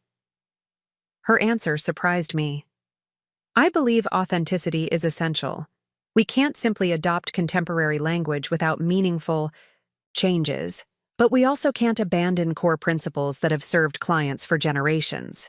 We need a coherent strategy that honors our history while demonstrating genuine commitment to modern concerns. The assessment was unexpectedly insightful, coming from someone I'd mentally categorized as rigidly traditional and resistant to change. More surprising was Elaine seeking this conversation with me specifically. There are numerous high-profile marketing agencies specializing in financial services, I noted carefully. Why approach heritage? Our focus has primarily been smaller businesses with cultural differentiation challenges. Elaine met my gaze directly for the first time since arriving. I've been following your work, Olivia. Your campaign for Rockwell Foods demonstrated exceptional skill in bridging traditional quality with contemporary values. The partnership model you developed with immigrant-owned food producers was innovative. The acknowledgement of my professional accomplishments from someone who had once dismissed me as bringing nothing of value to a relationship created cognitive dissonance I struggled to process. I maintained external composure while reorganizing my understanding of the situation. Heritage typically works with businesses that have been undervalued by conventional metrics, I explained. Our approach emphasizes identifying authentic strengths that mainstream marketing often overlooks. Richardson Financial Group doesn't seem to fit our usual client profile. Doesn't it? Elaine raised an elegant eyebrow. An established institution struggling to communicate its value to audiences who view it as irrelevant? A multi-generational business whose traditional qualities are perceived as liabilities rather than assets? The specifics differ, but the fundamental challenge seems aligned with your expertise. Her reframing was clever, positioning Richardson Financial as an underappreciated entity, requiring translation of its value to skeptical audiences. The parallel to immigrant-owned businesses was strained, but not entirely without merit. A preliminary consultation would require comprehensive information about your current positioning, target markets, existing approaches, and specific objectives, I said, neither accepting nor rejecting the potential engagement. From there, I could determine whether Heritage would be an appropriate partner for your needs. Elaine reached into her designer purse and removed a sleek USB drive. This contains our current marketing materials, client demographic data, competitor analysis, and board discussion summaries regarding repositioning strategies. Would that provide sufficient background for your assessment? The preparation suggested this wasn't an impulsive outreach, but a carefully considered decision. I accepted the drive, my curiosity now fully engaged despite personal reservations. I'll review these materials and provide an initial assessment of whether Heritage can offer valuable perspective on your challenges, I said. May I ask who at Richardson Financial authorized this consultation? I assume the board has approved exploring outside perspectives. A flicker of something? Discomfort? Defiance? Crossed Elaine's features. The initial consultation is my personal initiative, though Robert is aware I'm exploring options. If your assessment suggests a productive approach, I'll present it through proper channels. This revelation shifted my understanding significantly. Elaine wasn't representing Richardson Financial officially, but pursuing an independent investigation of solutions, potentially positioning herself within internal power dynamics I couldn't fully discern. "I see," I said carefully. "And what is your current role in the company's decision-making structure?" "I serve on the board and chair the Client Relations Committee," she replied. "While I've traditionally focused on social connections rather than business strategy, recent developments have expanded my involvement." The deliberate vagueness suggested complexities beyond what she was sharing. Before I could formulate a diplomatic way to probe further, Elaine continued with unexpected directness. "You're wondering why I've come to you specifically, given our history. The acknowledgement of our shared past, the first in our conversation, hung between us like a suddenly visible barrier." I nodded, not trusting myself to respond neutrally. "The Richardson family has always valued competence above all else," she said, her tone measured. "Whatever personal differences existed between us, your professional accomplishments are objectively impressive. You've built something substantial from nothing, demonstrating exactly the kind of adaptive thinking our company currently requires." The assessment contained no apology for past behavior, no acknowledgement of the pain her family had caused. Yet it represented a significant shift, recognition of my capabilities without qualification or condescension. "I appreciate your candor," I said, maintaining professional distance. "I'll review these materials and contact you within 3 days regarding potential next steps. My standard consultation fee applies regardless of whether we proceed with a full engagement. Is that acceptable?" "Of course." Elaine rose smoothly, gathering her purse with practiced elegance. At the door, she paused. "One additional matter. Andrew doesn't know I've contacted you. I'd prefer to keep it that way for..." Now, the mention of Andrew sent an unexpected jolt through me. I'd successfully avoided any contact or information about my former fiancé since leaving him on our wedding night. "Client confidentiality works in all directions," I assured her, compartmentalizing. "Personal reaction behind professional protocol. I don't discuss potential engagements with anyone outside my firm." After Elaine's departure, I sat motionless at the consultation table, processing the encounter's many layers. Professional curiosity about Richardson Financial's challenges competed with personal wariness about engaging with the family that had once deemed me fundamentally insufficient. The power reversal was undeniably satisfying, yet I harbored reservations about potential manipulation or hidden agendas.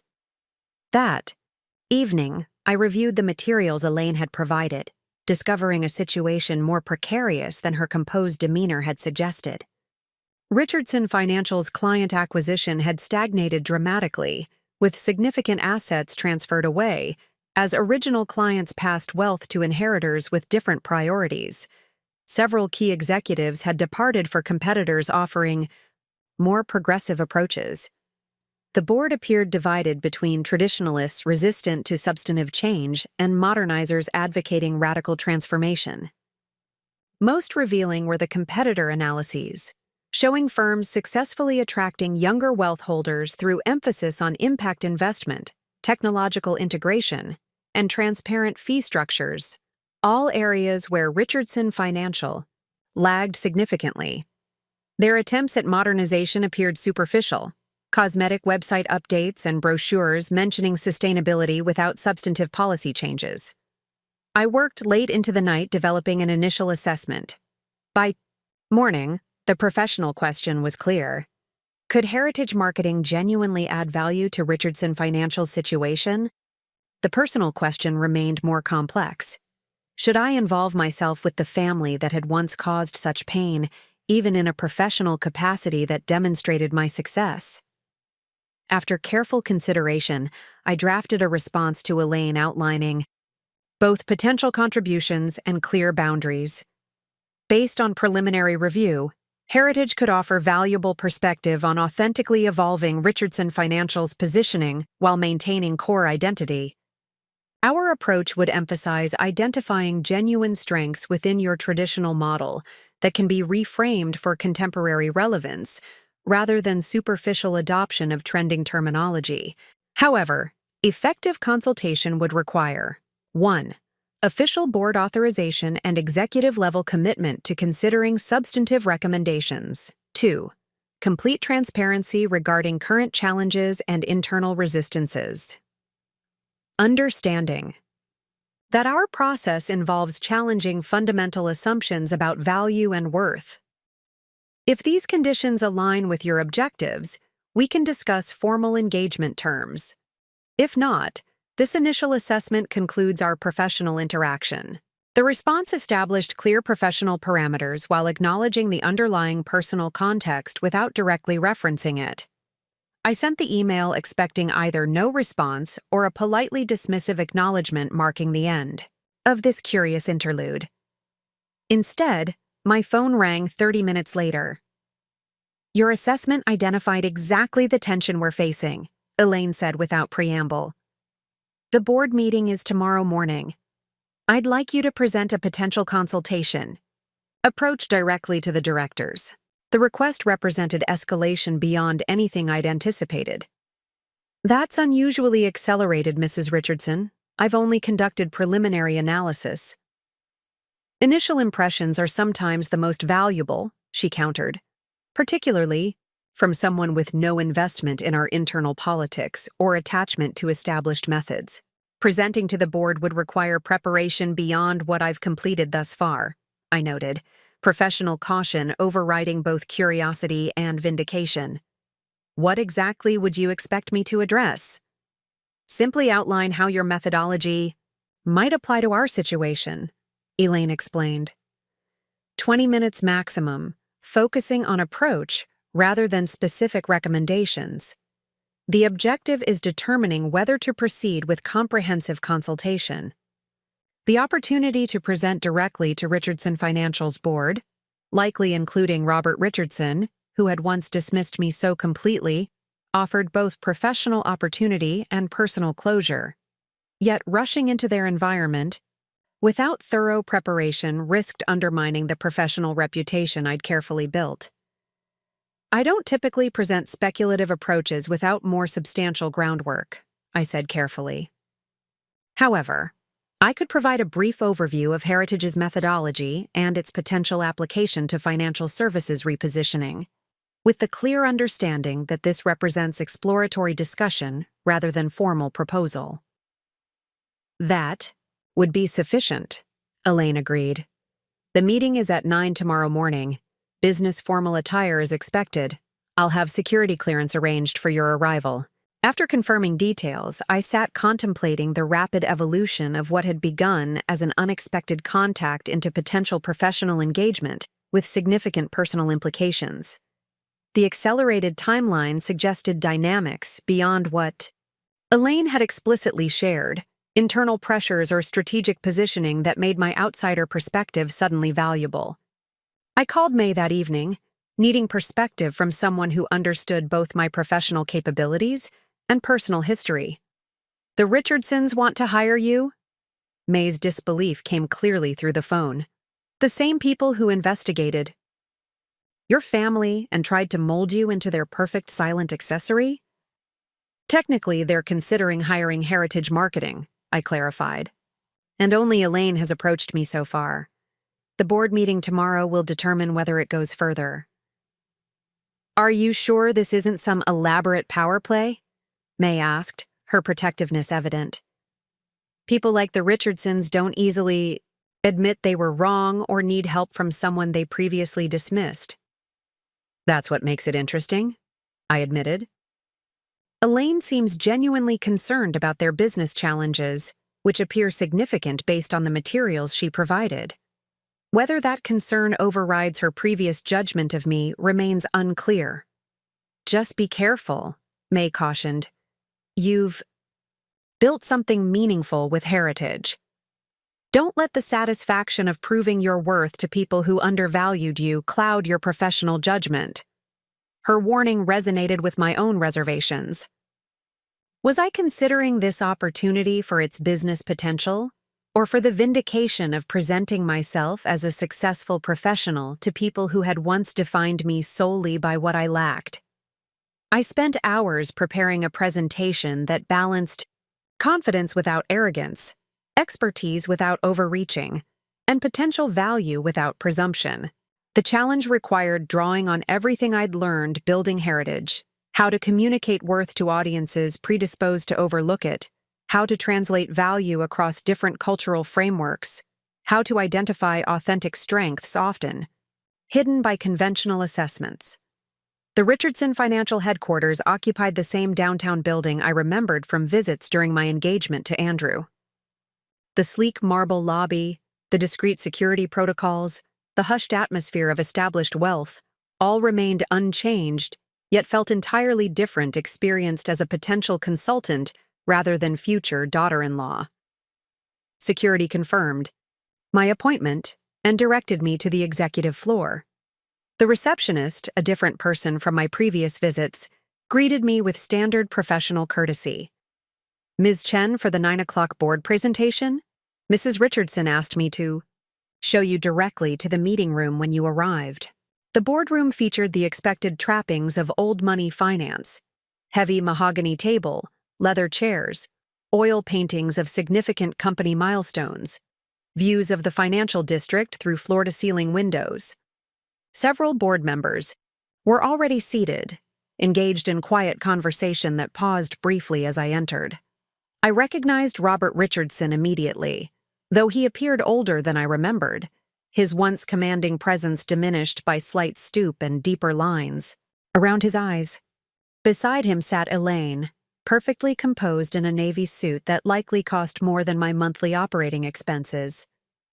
Other board members represented the expected demographic: predominantly male, predominantly white, predominantly past 60, with a scattering of younger executives and 2 women besides Elaine. My attention caught on a figure at the far end of the table, head bent over documents, golden hair now cut shorter than I remembered but unmistakable nonetheless. Andrew. My step faltered momentarily before professional instincts reasserted control. Of course Andrew would be present.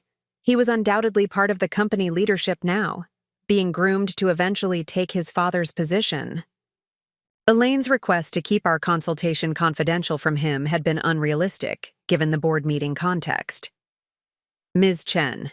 Robert Richardson looked up, his expression registering brief confusion before settling into professional neutrality. "You're the marketing consultant Elaine recommended?" Either he genuinely didn't recognize me, or he was maintaining elaborate pretense. Neither possibility seemed plausible, yet his demeanor betrayed no recognition as he gestured toward an open chair. "Please, set up your presentation. We're running slightly ahead of schedule." As I connected my laptop to the room's display system, I watched from my peripheral vision as Andrew finally looked up from his documents. The moment of recognition was unmistakable: the slight widening of eyes, the abrupt stillness, the rapid glance toward his mother, who studiously avoided his gaze. "Olivia?" His voice carried clearly across the boardroom, causing conversations to halt and attention to shift between us. I met his gaze directly, acknowledging the history without allowing it to dominate the present moment. "Hello, Andrew. I'm here representing Heritage Marketing Solutions to discuss potential consultation services for Richardson Financial." The statement established my professional purpose while implicitly addressing our personal connection. My presence wasn't personal or accidental, but a formal business engagement.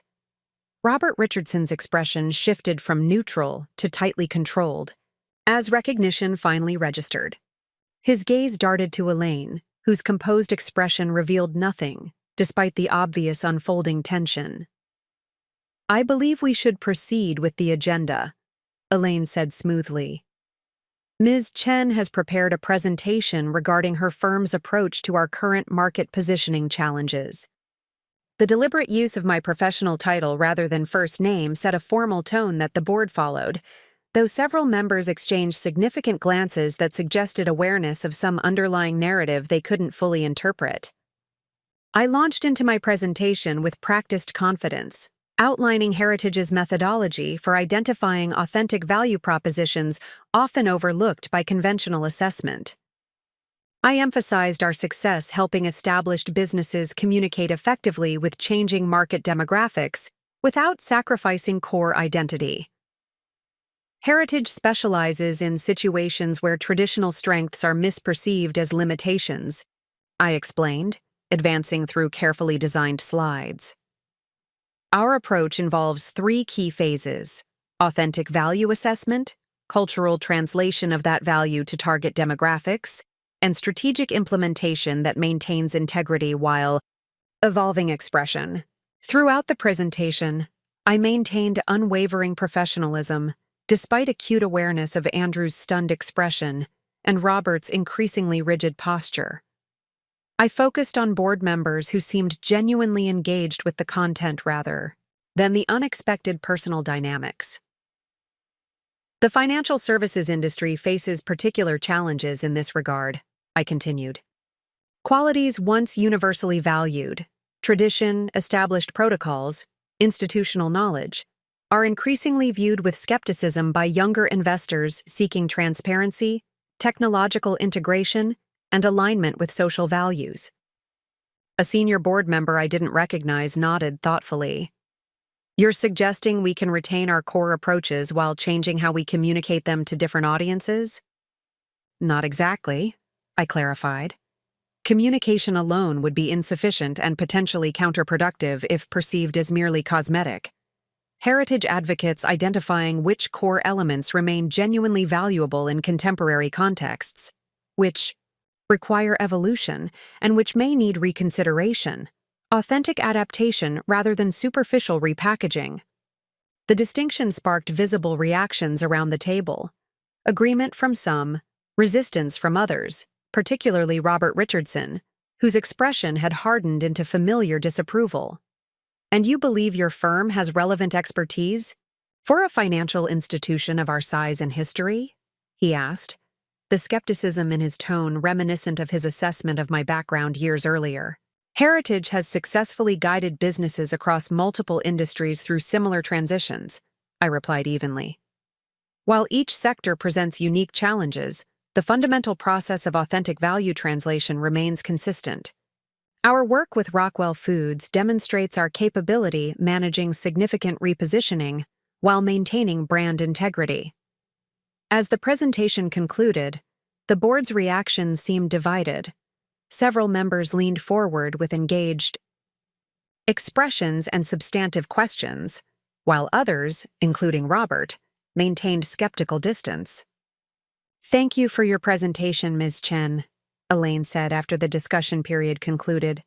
The board will deliberate regarding next steps. You'll be notified of our decision. The standard dismissal formula indicated the end of my active participation, though I remained in the boardroom gathering my materials while the directors talked among themselves. Andrew approached as I disconnected my laptop, his expression a complex mixture of confusion and something less identifiable. Olivia, he said quietly, positioning himself to create a semblance of privacy within the bustling boardroom. I had no idea you were... He gestured vaguely at my presentation materials, seemingly unable to articulate the gap between his previous perception and current reality.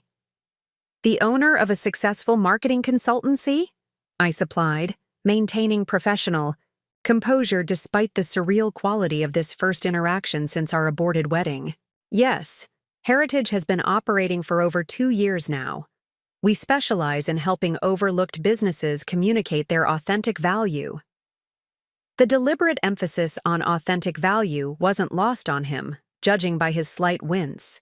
I'm surprised to see you here. Your mother contacted me regarding Richardson Financial's repositioning challenges, I explained, neither hostile nor friendly, simply factual. I've provided an initial assessment of how Heritage might assist with those challenges. The board will determine whether to proceed with engagement. Andrew glanced toward Elaine, who remained in conversation with other board members, pointedly not looking our direction. Mother didn't mention she'd contacted you specifically. Client confidentiality is standard at Heritage, I said, closing my laptop case with deliberate movements. Though obviously that becomes complicated in situations with pre-existing connections. The professional language created necessary distance from personal history, allowing me to maintain composure despite the unexpected confrontation with someone I'd once planned to build a life alongside. "You've done well for yourself," Andrew observed, an assessment that might have once seemed condescending, but now merely stated the obvious.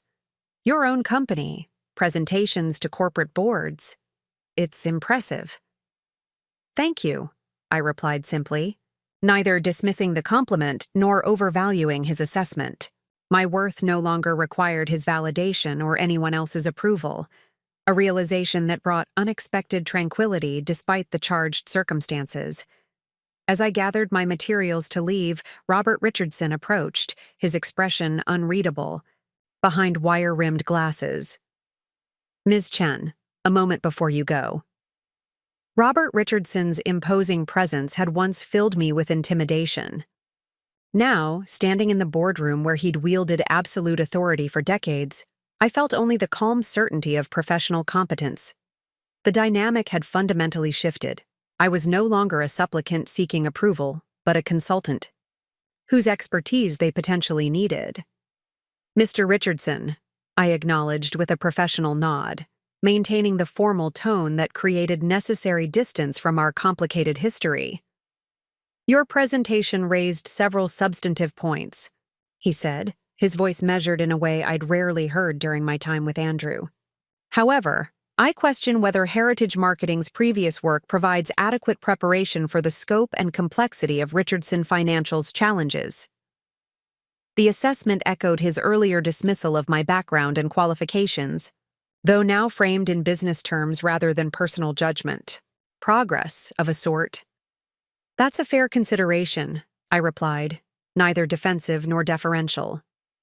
"Heritage has primarily worked with smaller enterprises until our collaboration with Rockwell Foods demonstrated our capability to scale. Any engagement with Richardson Financial would represent significant expansion of our operational scope." Robert studied me with the calculating gaze I remembered, though something had changed in his assessment. "Rockwell Foods reported impressive results from their partnership program. Their CMO specifically mentioned your framework for authentic collaboration rather than appropriation." The reference to specific results, rather than general dismissal, suggested he'd conducted due diligence on Heritage's work, taking me seriously, enough to investigate thoroughly, rather than rejecting based on preconception. "The core principle applies across industries," I explained. "Identifying authentic value and translating it effectively across different cultural frameworks without compromising integrity. The specific implementation varies by sector, but the methodology remains consistent." Robert nodded almost imperceptibly. "The board will discuss your potential engagement and reach a decision shortly. Regardless of outcome, your professional evolution has been notable." The acknowledgement, minimal though it was, represented significant shift from the man who had once deemed me a gold digger who got lucky. I accepted it with a simple, "Thank you for your consideration," gathering my materials and preparing to leave. As I crossed the boardroom toward the exit, Elaine intercepted me near the door. "I'll walk you out," she said. Not quite a request, but not quite a command either. In the elevator descending from the executive floor, she maintained composed silence until we were alone. "The presentation was effective," she offered finally. "Several key board members appeared receptive to your approach." "And others clearly weren't," I noted, thinking of Robert's measured skepticism and the visible resistance from certain directors. "Change is never universally embraced," Elaine replied with unexpected directness, "especially in institutions built on tradition. What matters is gathering sufficient support to move forward despite resistance." The observation revealed more strategy than I'd previously credited her with, suggesting her approach to this potential engagement was more calculated than desperate. "May I ask a direct question?" I said as the elevator approached the lobby. Elaine nodded her permission, her perfect composure intact despite the unusual circumstances. "Why did you really approach Heritage?" Dozens of prestigious consulting firms would eagerly pursue Richardson Financial's business. Firms with extensive experience in your industry and without our complicated history. The question hung between us as the elevator doors opened to the marble lobby. Elaine didn't immediately answer, leading us instead toward a quieter corner away from security personnel and passing employees. "Those firms would provide exactly what the board expects," she said finally. "Conservative adaptations, cosmetic modernization, strategies that look progressive while maintaining fundamental power structures. They wouldn't challenge core assumptions because they operate from identical values." Her assessment was unexpectedly incisive, highlighting limitations I wouldn't have attributed to her understanding 3 years earlier. "And you believe Heritage would provide something different?" I pressed. "I've observed your work," she said simply.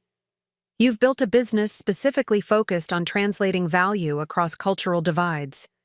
Richardson Financial faces exactly such a divide between traditional wealth management priorities and emerging investor values. We need translation more than conventional marketing." The analysis was both accurate and surprising, coming from someone I'd categorized as rigidly conventional. Before I could formulate a response, Elaine continued with increased candor. "Additionally, you have no investment in our internal politics. Outside firms inevitably align with specific board factions to secure future contracts. You have no such incentive, quite the opposite, given our history." The explicit acknowledgement of our past conflict was the closest she'd come to addressing the personal dimension underlining this potential professional relationship. "That history creates its own complications," I noted carefully. "Perhaps." Elaine adjusted her already immaculate sleeve with practiced precision. "Or perhaps it provides unique perspective on blind spots we cannot recognize from within. Dismissing value based on predefined metrics rather than actual capacity, isn't that precisely what you help other businesses avoid?" The parallel was clever, even manipulative, yet contained undeniable truth. Before I could respond, Elaine concluded our conversation with practiced efficiency. "The board will vote on potential engagement tomorrow. I'll contact you with their decision and, if approved, contracting details." She extended her hand, the gesture formally professional rather than personally reconciliatory. "Thank you for your time and presentation, Ms. Chen." I accepted the handshake, matching her professional demeanor. "I look forward to hearing the board's decision, Mrs. Richardson." As I left Richardson Financial's imposing headquarters, my thoughts remained divided between professional analysis and personal reflection. The presentation had gone well, demonstrating Heritage's potential value while establishing my own evolved position relative to the Richardsons. Yet questions lingered about motivations, internal dynamics, and whether engagement with this particular client would represent genuine opportunity or complicated entanglement. Back at Heritage's office, I found Nadia Kazemi waiting, the daughter of my textile clients who had recently joined Heritage as our first full-time employee beyond myself. Her role encompassed both client coordination and content development, bringing valuable multilingual capabilities and cultural insight to our growing operation. "How was the mystery presentation?" she asked, looking up from research materials spread across the workshop table. At 26, Nadia embodied the bicultural fluency central to Heritage's mission: Iranian heritage combined with American education, traditional family values alongside contemporary professional ambitions. "Complicated," I admitted, setting down my materials. "The potential client is Richardson Financial Group." Nadia's eyes widened with recognition. "The Richardson family? As in—" "Yes," I confirmed. having previously shared abbreviated versions of my history with Andrew. Elaine Richardson contacted me directly about their repositioning challenges. Nadia searched for an appropriate response. Unexpected. How did it feel presenting to them? The question cut through professional analysis to emotional reality. Surreal initially, then strangely validating. Not because I need their approval, but because the situation so completely inverted our previous power dynamic. I was there as a professional whose expertise they potentially require, not as someone seeking their acceptance. Nadia nodded thoughtfully. It's like when my father finally started introducing me as my daughter who manages our international business instead of just my daughter. The recognition of capability changes the relationship fundamentally. Her insight captured something essential about the encounter, the shift from being evaluated based on external factors to being valued for demonstrated capacity and expertise. Exactly, I agreed. Though whether Heritage should accept the engagement, if offered, remains an open question. Their challenges align with our expertise, but the personal history creates complications. All business is personal at some level, Nadia observed, wisdom beyond her years evident in her assessment. The question is whether the personal complications outweigh the professional opportunity. The observation provided useful framework for my ongoing deliberation. Throughout the afternoon, as I handled existing client work and development initiatives, the Richardson question remained present, but contained, a significant decision requiring thorough consideration rather than immediate response. By evening, when I closed the office and headed home, I'd reached preliminary clarity. If offered, Heritage would accept engagement with Richardson Financial under specific conditions: complete operational independence, direct board access rather than filtered communication, and contractual protections ensuring our recommendations couldn't be selectively implemented in ways that distorted their intent. These parameters would either be accepted, indicating genuine interest in Heritage's approach, or rejected, suggesting the overture had been motivated by something other than authentic desire for our expertise. My apartment welcomed me with familiar comfort, no longer the initial bare-bones studio, but a space that reflected 3 years of gradual improvement and intentional choices. Artwork from client businesses adorned walls, including a framed textile piece from Kazimi Fabrics. Bookshelves held business strategy volumes alongside novels and poetry collections. The kitchen, while still modest, now contained quality cookware and actual matching dishes rather than temporary solutions. Everything in the space represented deliberate construction rather than inherited circumstance, choices made according to my own priorities rather than external expectations. The contrast with what my life might have been as Andrew Richardson's wife felt particularly stark after the morning's encounter. Preparing dinner from fresh ingredients purchased at a neighborhood market, operated by a Yemeni family who had become Heritage clients the previous year, I reflected on how thoroughly my definition of success had transformed since walking away from the Richardson world. Where I had once measured progress through external validation and social positioning, I now recognized achievement in impact, contribution, and authentic expression. My phone chimed with a text from May. How did the Richardson board presentation go? Debrief over lunch tomorrow? I smiled at her consistent support and replied affirmatively, grateful for friendship that had remained steadfast through dramatic transformation. Unlike many relationships, ours hadn't required renegotiation as my circumstances changed. May had recognized core qualities regardless of external packaging. After dinner, I reviewed notes from the presentation, analyzing board members' reactions and preparing potential responses to various engagement scenarios. The professional focus helped maintain appropriate distance from the personal dimensions that inevitably colored this particular client relationship. The call came earlier than expected the following morning, just as I arrived at the office. Elaine Richardson's name appeared on my phone screen, her timing precisely at the beginning of business hours. neither rushed nor delayed. "Good morning, Ms. Chen," she began with characteristic formality. "The board has voted to approve initial engagement with Heritage Marketing for assessment and strategic recommendations regarding Richardson Financial's repositioning challenges." The decision suggested significant support beyond Elaine herself, given Robert's evident skepticism and the divided reactions I'd observed.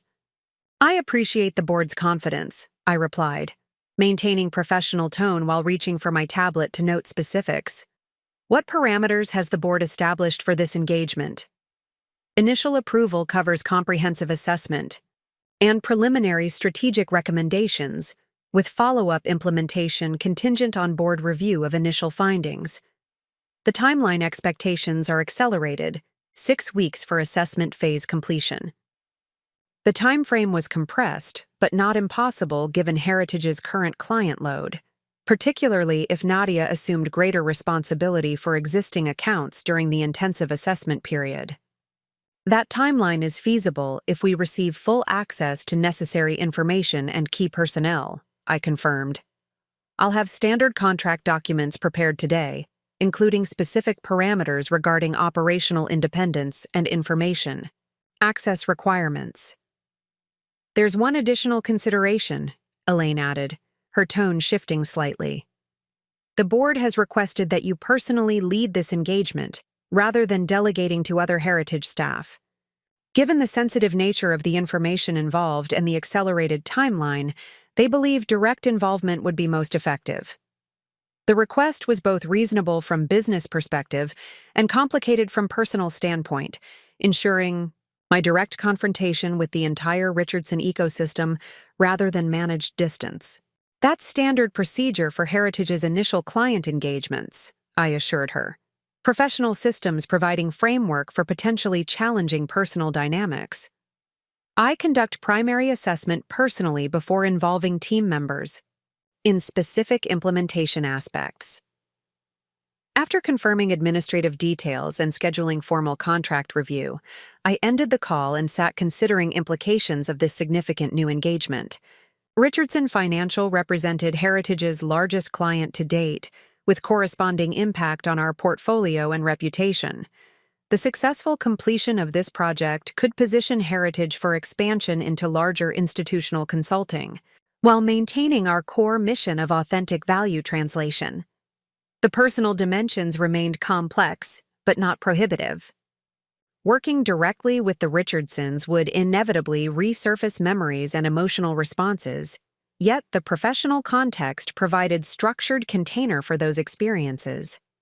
I was no longer defined by their assessment or approval, a fundamental shift that transformed the nature of our interaction. When Nadia arrived 30 minutes later, I shared the development and its implications for our immediate workflow. Her reaction combined excitement about the opportunity with concern about its personal complications. "This could significantly expand our operational capacity," she noted, immediately grasping the business potential. "The financial sector connection alone would open doors previously inaccessible." "Assuming successful completion," I cautioned, "the engagement involves navigating both business challenges and personal history in compressed time frame." Nadia considered this with characteristic thoughtfulness. "The most transformative opportunities often arrive embedded in personal challenges. My father always says struggle is where growth happens. Comfortable situations rarely develop new capacity." Her perspective echoed my own evolving philosophy, recognizing that difficulty often contained opportunity precisely because it demanded fuller expression of capability. The Richardson engagement would require everything Heritage had developed methodologically, while stretching me personally to maintain professional effectiveness amid complicated history.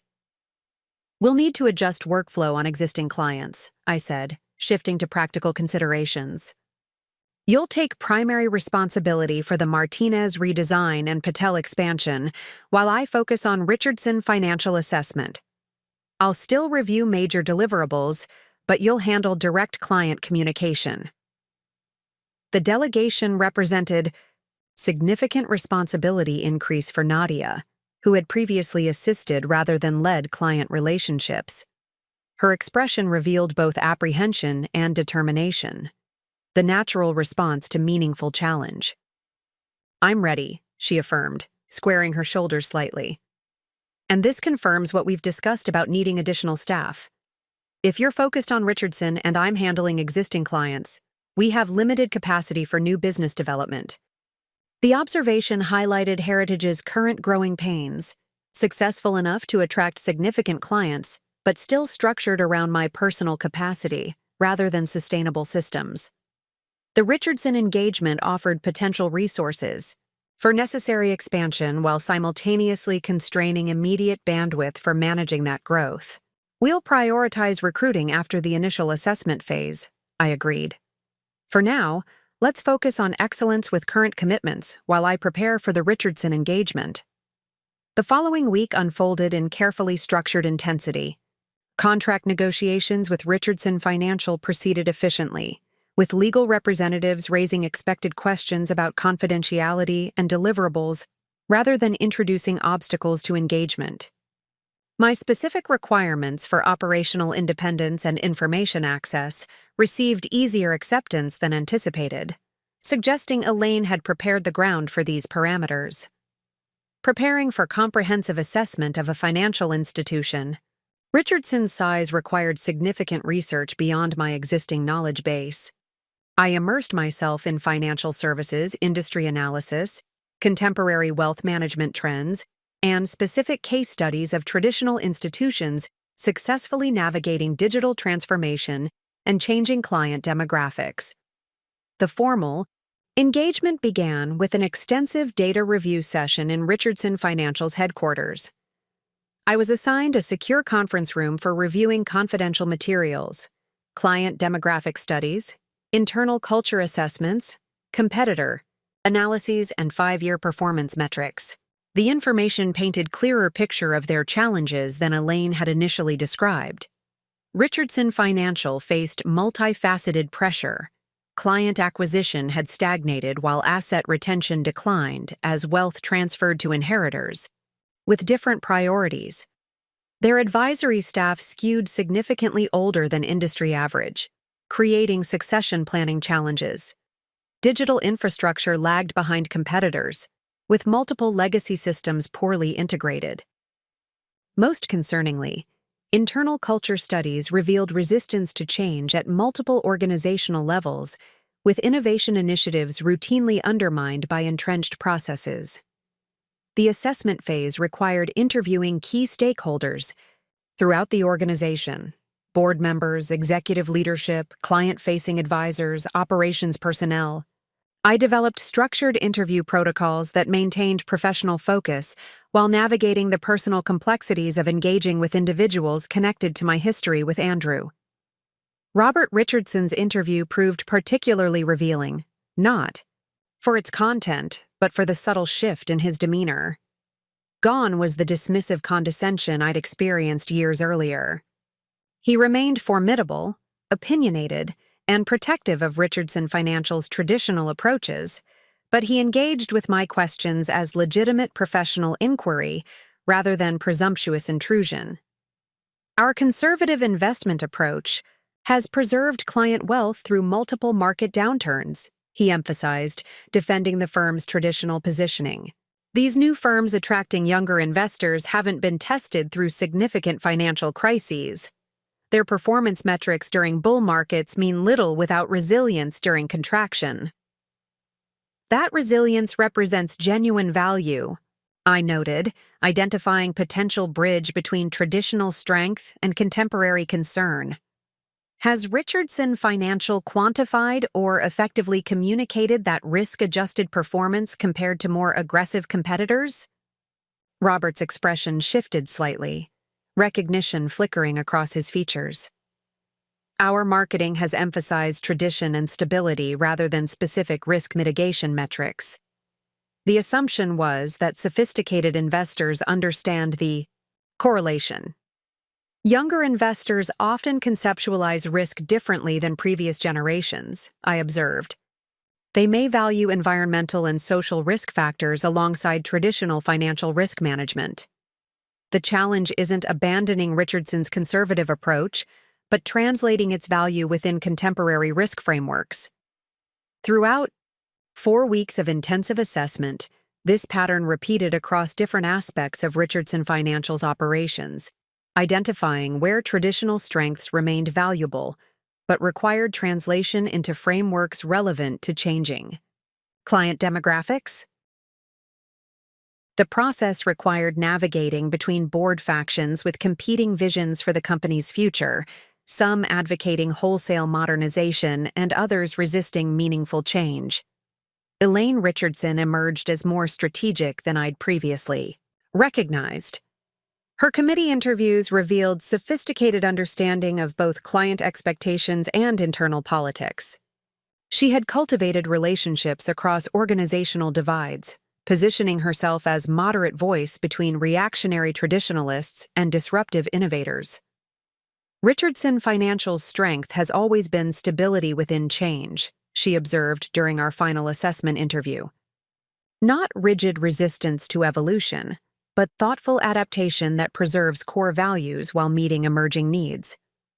We've lost that balance in recent years, becoming defensive rather than adaptively responsive. Her insight aligned with my developing recommendations, focusing not on dramatic reinvention but authentic evolution that honored legitimate tradition while addressing contemporary expectations. The approach required identifying which elements of Richardson Financial's culture and methodology represented genuine strength versus habitual preference or power preservation. The most challenging aspect of the assessment phase proved to be Andrew's position within the organization.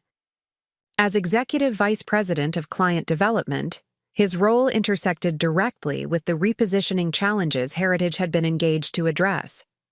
Professional thoroughness required his inclusion in stakeholder interviews despite our personal history. I scheduled his interview midway through the assessment process, after establishing productive framework with other executives, but before developing specific recommendations. The conference room I'd been using for interviews felt suddenly inadequate as emotional container for this particular conversation, but professional protocol provided necessary structure. Andrew arrived precisely on time, wearing the impeccable tailoring that had once seemed natural extension of his identity, but now registered as deliberate construction. He'd aged subtly in the 3 years since our aborted wedding. Fine lines at his eyes, slight recession of his hairline, a certain guardedness that hadn't been present in his younger expression. "Thank you for making time for this interview," I began, establishing professional framing immediately. As Executive Vice President of Client Development, your perspective on Richardson Financial's positioning challenges is essential to comprehensive assessment. Andrew settled into the chair across from me, his posture reflecting the practiced ease of someone accustomed to authority, tempered by evident discomfort with our specific dynamic. Of course. Though I admit I didn't expect to be discussing company strategy with you when Mother announced external consultation. The reference to Elaine acknowledged the unusual circumstances without directly addressing our personal history. I maintained professional focus, proceeding with standard interview protocol. Up next, you've got 2 more standout stories right on your screen. If this one hit the mark, you won't want to pass these up. Just click and check them out. And don't forget to subscribe and turn on the notification bell so you don't miss any upload from us.